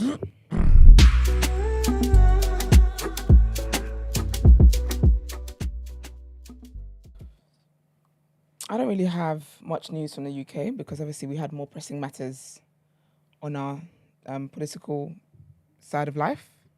But one of the Loose Women hosts, her name is Linda Robson. She is divorcing her husband of 33 years, man. Oh, wow. 33 whole years, yeah. It's a long time, bro. Very. But sister's had enough. 33, man. No, she said enough So is she enough. had enough. Serious. We near the end. She said enough is enough. It's crazy. But apparently, though, she's always been open about like the kind of challenges of marriage that they face and all that kind of stuff. And she did say he's a really good dad and we had some good years, but enough is enough. So Which one's Linda Robson? No idea. Linda Robson. When you see her face, you recognize her. Okay. She's a white woman, but you know it's difficult. We only know Jemima was his mum. Oh, that one. Yeah. Oh, man. So her husband is Mark Dunford. He might have 33 years. Do you know how crazy that is? I mean, the kids are adults as well, but I guess that's a positive thing. It wouldn't really affect the kids like that.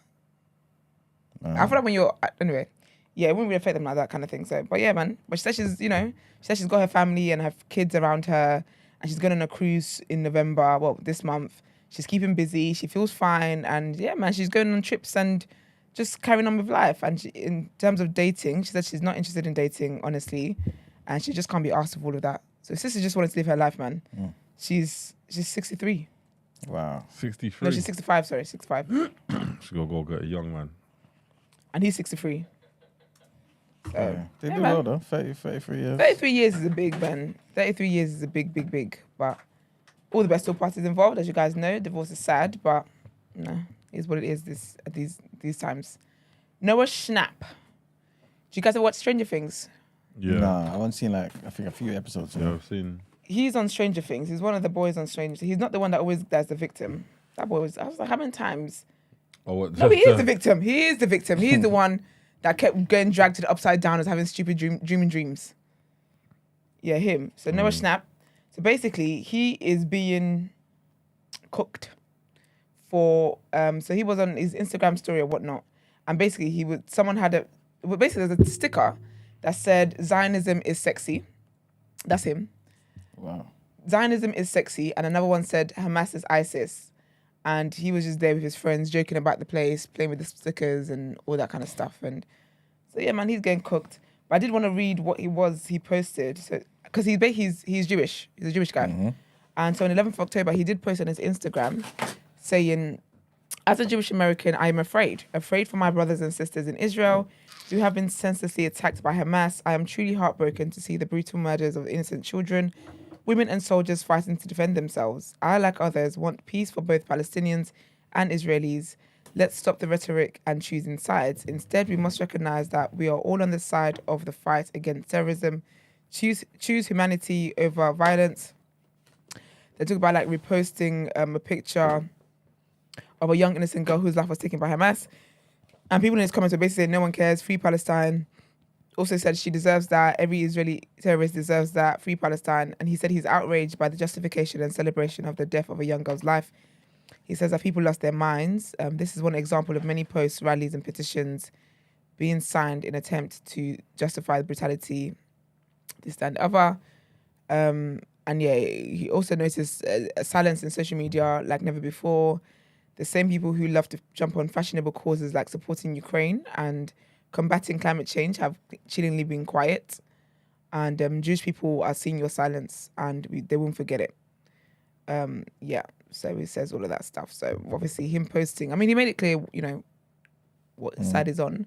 But I did think that if you're saying that you want justice for Palestinians and Israelis, I don't think it was a smart idea to be putting on a Zionism is sexy and whatever stickers, just because it can rub people the wrong way. And again, it comes down to when you're public facing jobs and whatnot, you just have to, unfortunately, you have to kind of go about things in a certain manner. And obviously people were basically saying that it's crazy how he can have so much confidence to do this when Bella Hadid, who is Palestinian, said something, her and her sister Gigi, when they said something, people are cooking them and calling for them to be fired and they've lost deals and they've lost this and lost that.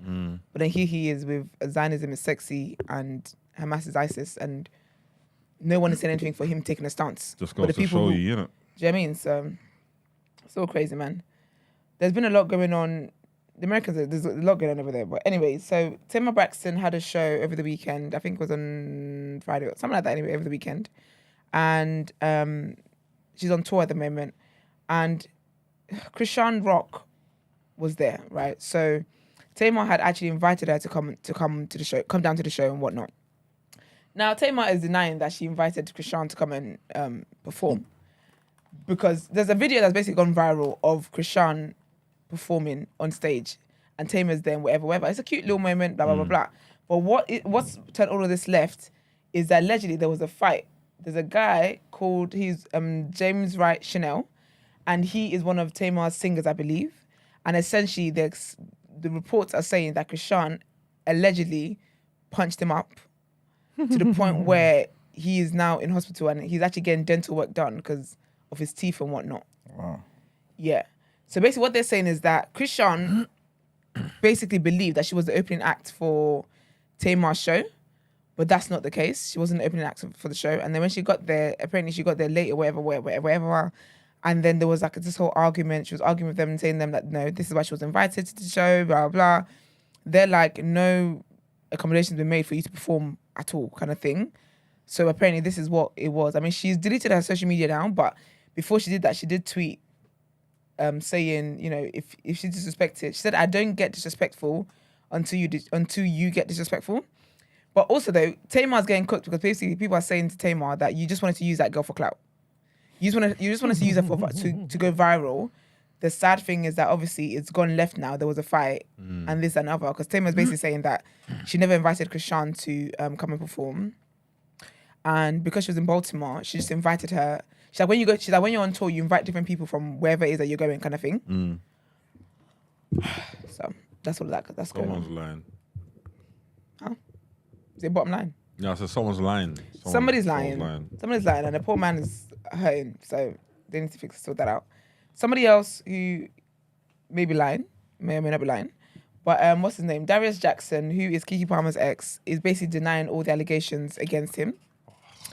He's denying the allegations. However, after the stills and all that. Yeah. But the reason why there's stills, the reason why we've seen stills is because the court has the actual videos. Yeah. So the stills the screenshots were basically leaked. He's denying all of it, man. He's denying it. But also, she has been granted, temporary restraining order against him, and he can't see and sole custody as well. And obviously they're going to go to court and have a proper, court session about it. But basically, as well, his mum. So there's a leaked. Why is it leaked? But TMZ released it anyway. Audio of Keke Palmer's mum threatening to put a bullet in Darius's head. Oh wow. Yeah, but the thing is, the clip you only hear when Keke's mum says that, when Sharon said that. You don't hear anything before. You don't hear anything after. You hear him saying, "Oh, where's my child?" And then she's like basically cussing him. She's saying it in like a, you know, your mum's cussing you out. Is that kind of tone. His mum, Darius' mum, entered the chat because basically that she's saying that, so she's now put up screenshots of text messages between herself, Darius' mum, and Kiki's mum. And I don't know why, sometimes you have to control your parents, because I don't know why Auntie thought this was going to be something that helps her situation. It helps her son's situation, it doesn't. But basically, this is what the text said. Hold on. I've got two here. So, okay, so here it is. It says, "Hello, Sharon. How are you? I have tried not to get involved in my son's personal business, but I heard that you are going to put a bullet in my son's head. Well, then now we have to involve the authorities because you don't respect or value yourself, and I can see now my son's life. You might have to kill all of us. I will file a police report on you now." Then Kiki's mom says, "Please do not contact me with this ridiculous childish behavior. Your son choked his own sister. Deal with his anger issues. If he attacks my daughter in her own home, in her own home where she pays the bills, he is trespassing and anything can happen, so he should stay away. You should be very ashamed to have raised a man who fights women." So essentially what happened is that the day that clip, that there's still images where he's seen choking Kiki and fighting and whatever else. Apparently she was on the phone to her mum. So her mum was hearing all of this happening, and apparently she's upset because she wasn't in a position to have protected her daughter kind of thing. So he didn't know she was on the phone to her mum. Her mum has heard all of this stuff that's happening, blah, blah. So her mum is fighting her daughter's battles, as any mother really should. It will be interesting to see how all of this unfolds, to be honest with you. But I don't know why his mum thought this was a good idea to post this. It doesn't help. Same way when his brother was out here talking, it didn't help. So there's that. But as always, I will keep you guys updated with whatever else happens from it. But I think one thing that is interesting though is seeing like celebrities kind of who are in the industry say how no one ever hears mess about Kiki, and the only time we've heard mess about her is when she got a baby daddy. Even the game was like, well, that just tells you what it is. And I was like, well, that's just that. But as always, I will keep you guys updated on what happens with the whole custody battle and the restraining order and all that kind of stuff. And yeah, man, stay safe out here. But let's get to People's Journal.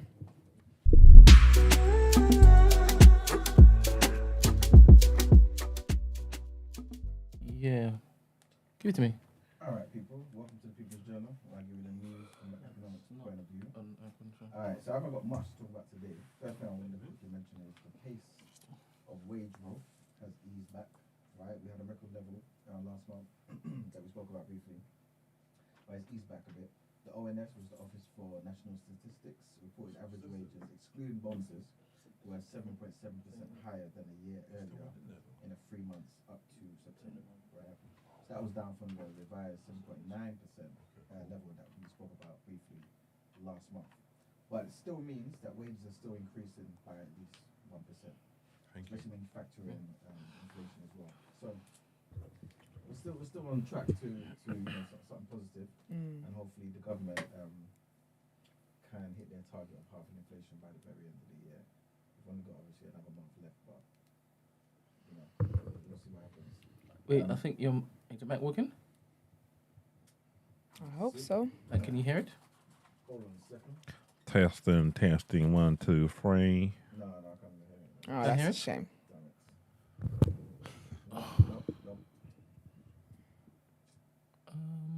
What could have happened?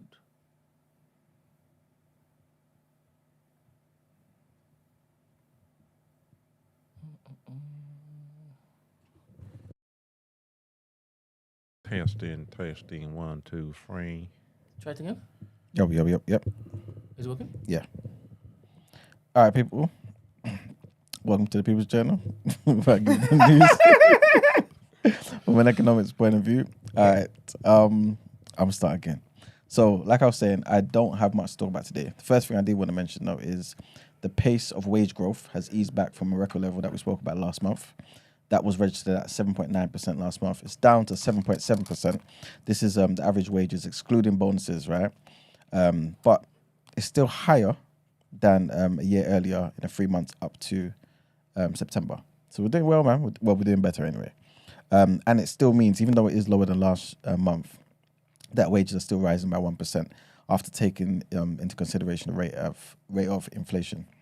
So hopefully the government is still on target to reach, still on point in terms of reaching their target at the end of the year, which obviously we've only got like a month and a half left now. But they are trying to reach the target of halving inflation in it. So hopefully all of this kind of coincides and that's something good for everybody, innit? Obviously, it will be the incentive to do so because we've got a general election coming up too. I think having two consecutive, what's the word? Basically, the Bank of England not increasing the base rate 2 months in a row now is also a good sign as well. We spoke about that briefly last week, I believe. So yeah, man, we'll see what happens, man. Hopefully, in a month's time or 3 weeks' time from now, we'll get some similar news as well. I don't see them reducing the base rate till next year, to be honest with you. But again, this is all positive signs because I've also seen that some lenders are reducing again their 2-year and 5-year tariffs for their mortgages and stuff. So those who held out, hopefully, man, you get something good in the pipeline. Next thing I wanted to mention is, where is it? And this is about the increasing number of asylum seekers. So remember, we spoke about this a few times in some of the headlines about how the government was trying to have people in barges and because this is no space, right? And how there's a backlog as well. Labour have been getting onto Tories about the backlog as well, right? But long story short, according to Sky News, because of this increasing number of migrants who may be in the country illegally, right, but still haven't had the opportunity to sort out their asylum yet because of the backlog, they're getting the right to work in the UK. Really? Yeah, they're getting it right, man. Yeah, man. So this is because they've just been waiting for so long. So it's like, even though, let's just say now, you've come in as an asylum seeker and you are actually, you meet the criteria and you would have been given the ability to work, you deserve to get it. You know what I'm saying? Because at the end of the day, we just don't know that you have the ability yet because we haven't had the opportunity to sit down with you. You know what I'm saying? So I think this is a good move anyway. So yeah, man. So long story short, there's about 100,000 people who've been waiting for more than a year. You know what I'm saying? 100,000 who've been waiting for more than a year. Where have they been waiting? They've been in the centres and stuff like that. Just on just, lockup, bang up for a whole year. Yeah, that's crazy. Yeah, and this is just like for an initial decision. This is not even being turned away and appealing and all that other type of stuff. This is an initial decision. That's just like being in limbo. Yeah, exactly. And this is almost 80% increase from this time last year. So imagine, yeah, man. It's a lot that's going on. But anyway, like I said, I think it is a good look to give them the opportunity to try and work anyway. You know what I'm saying? Instead of just sitting there, like you said. I think a lot of the time when you are working, it does help your mental health as well. You know what I'm saying? Just give you a sense of purpose as well. So I'll provide more information once I get it. And the last thing I wanted to mention is IKEA, man. They're expanding.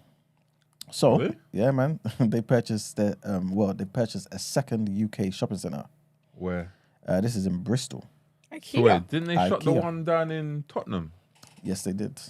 Yes. Just to go and okay. Yeah. They want to expand, man. Well, they want to expand outside of London. Oh, okay, you know what I'm saying? Okay. So they conquered London, basically. pretty much. You know what I'm saying? So they bought Churchill Square shopping centre for an estimated £145 million. Apparently, the company that is selling the centre hoped to get about 250 million. I don't know how they did 100 million less, but still, this is the rumored figures that they've paid for it. I just realised, ain't they got like a little place in Oxford Street now? Didn't they take over from? I've not been there, but I think I heard about that. Yeah. Yeah, they took over from what was the other place that was there before? Not Topshop. Oh, is that what Top they are? one? Yeah, Topshop. I think they took over. Okay. Yeah. There you go.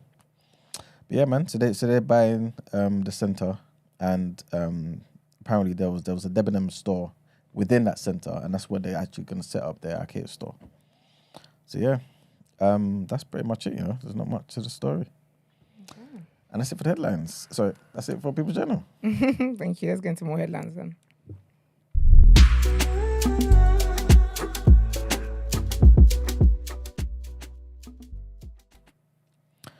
All right, guys. So our next headline, and a Scottish Labour leader Anas Sarwar, has said that a failure to sack the leadership of Scotland's largest health board will be allowing the suspects to walk the crime scene amid a corporate homicide investigation. Corporate homicide. Yes. So basically, Humza Yousaf has been urged to sack leadership of NHS's Greater Glasgow and Clyde board, right, because of this situation. So he faces fresh calls to remove the leadership after it's understood that the health board was named as a suspect in a criminal investigation into the deaths of a number of patients at the Queen Elizabeth University Hospital. So among those that were affected was a 10-year-old by the name of Millie Main, who died in 2017 after contracting an infection at this hospital in a cancer ward on the campus of the QEUH, which is the Queen Elizabeth University Hospital in Glasgow. In its update to affected families, the health board said that there was no indication of a final view, right? Or, pardon me, that a final view had been formed by the prosecutors. On Monday, Millie's mother, Kimberly Darroch, said that she had been unable to celebrate her daughter's life due to the ongoing trauma surrounding her death. Mr. Sarwar, the person we initially spoke about, he's urged the Scottish government to do the right thing. Those were his words when he was speaking to journalists. And basically, yeah, man, they said that they need to take some action, man. You know what I'm saying? And that particular form of action will embolden their leadership. It will make the people believe in them a bit more.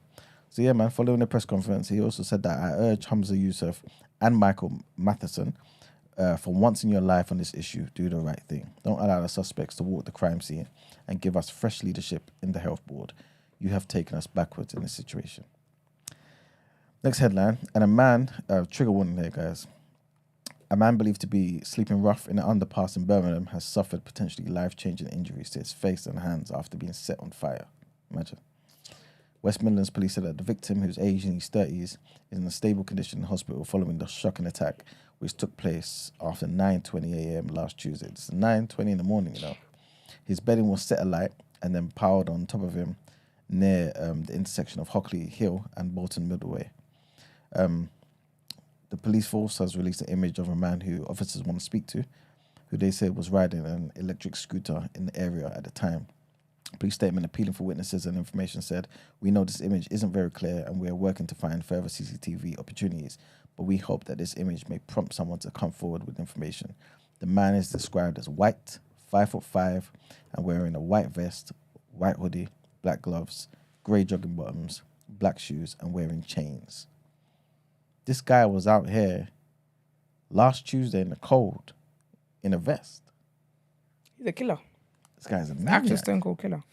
I hope he gets caught though, because that's so horrible, man. But also though, the guy who was banned, surely things are gonna be put in place so that when he leaves there, he's not going back to the streets. Yeah, hopefully. You would think so, right? Hopefully. You'd think so. Yeah. Sad, man. That's just got fired, man. Next headline, and this takes us to Kenya, where international delegates have convened in the hopes of making further progress towards a landmark treaty to fight global plastic pollution. Addressing the first day of the talks in the capital Nairobi on Monday, the Kenyan President William Ruto said that time is running out to reach a deal before the end of 2023. This was a deadline that was set in March of last year. So he's come out and said, "I urge all the negotiators to recall that 2024 is only 6 weeks away and there are only 2 other meetings to go." The meeting is taking place at the UNEP, the headquarters of the United Nations Environment Programme, as leaders try to address the scourge of pollution resulting from more than 400 million metric tons of plastic waste that was produced each year. The UNEP says less than 10% of plastic waste is recycled, and the International Union for Conservation of Nature said that at least 14 million metric tons of it makes its way into the world's oceans. Progress has been slow at previous summits, and delegates in Nairobi will have to decide between a wider focus on the production and life cycle of plastic or a more limited emphasis on waste management.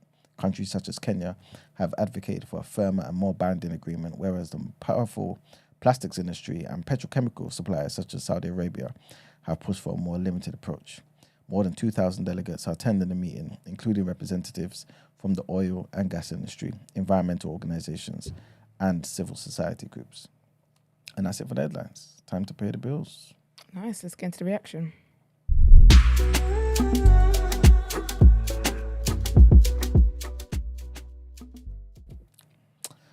All right, guys. So today's reaction, there isn't much, but at the same time, this is still a big thing for football fans who know about the legend that was Sir Bobby Charlton, man.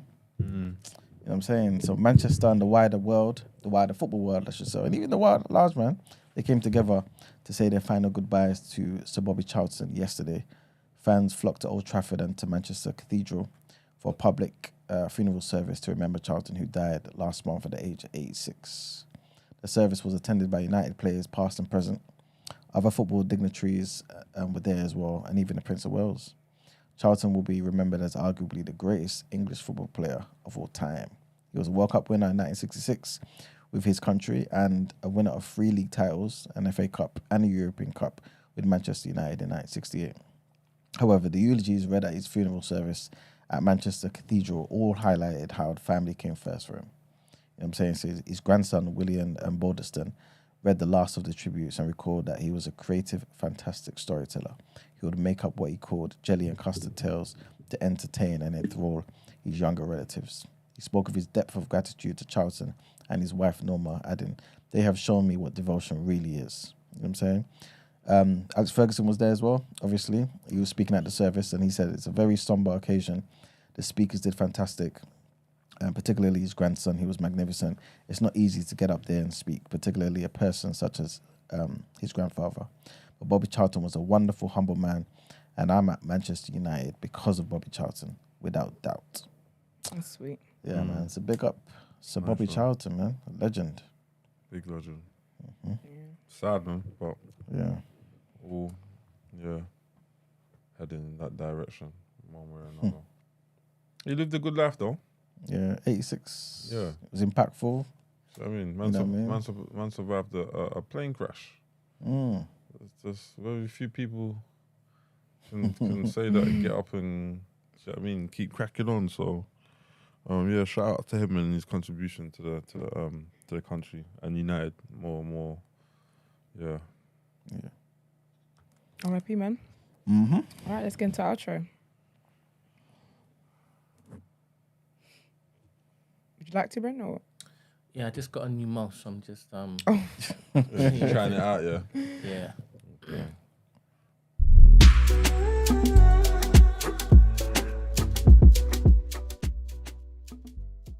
It fascinates my nephew. If That sound. That he's fascinated by it. Oh. And every time I do it, so whenever he sees me, he does this, like for me to do it. It's so sweet. It's so cute. How old's your nephew? He's gonna be 2 next month. Cute. Yeah. Little Zion. He's such a cutie. Those were the days. But yeah, people, thank you for tuning in. We really, really appreciate that. Really appreciate you guys always tuning in, getting involved in conversations as well. Thank you. Big up the lovely listener who gave us today's topic of the day suggestion. Big up you. Also, as always, big up our lovely babe Mel, who fed us this morning. Yep, mybaker.co. Mybaker.co. Trust me. Is that where Okay, the good that's not where the things. fruits come from? No, she sent the fruits. Yeah, she said Okay. that. Yeah, Thank you for the Which means she fruits. baked the fruits. No, I don't know who sent the fruits. So Oh, I no, don't no, know where yeah. they come Mel from mybaker.co. Okay, thank you, Mel. Get the That was nice. Biscoff. Get the Biscoff. The what is Lotus. it? Oh, cake, man. Getting everything it comes in. For real, man. Lotus Biscoff cake. You won't Slaps. regret it. Get it. You For absolutely real. will not. If I ever put on weight, it will be because of that. And I'll be happy to do it. Follow us on our social media platforms as well. The Day After TNB on Instagram, Twitter, and on TikTok. Kindly share our videos as well. Put people onto TDA. We're trying to get to 5K subscribers before the new year. So don't embarrass me and please make that happen for us. Thank you very much. Do what you do, man. What'd you say, bro? That's on me. I need to start putting the clips up. It's on everybody, man. Share about it. the blame. If you want to send your dilemmas in, the number is 075 64841073. That is also the number to call when we're live on air. If you'd rather email, our email address is tdasubmissions@thenewblack.com. Just as a reminder, black over on this side of town is spelled BLXCK. Never an A. Tell them. If you want to inquire about the show or you want to feature on the show, our email address is thedayafter@thenewblack.com. Retweet. Can I just mention, Esther? Of course you can. We've got a great guest coming tomorrow. We do have a great guest coming tomorrow. So, guys, make sure you tune in. You know what I'm saying? This is about mental health this month for the men. That's right. And yeah, man, tomorrow's guest is he had a very unique experience. But what you find is that it's not as unique as you think. Yeah. If that makes sense. But it will make sense tomorrow. Okay. Just make sure you tune in. We're going to talk about it all. So please tune in and we'll see you guys tomorrow. Have a blessed day. Peace. Bye.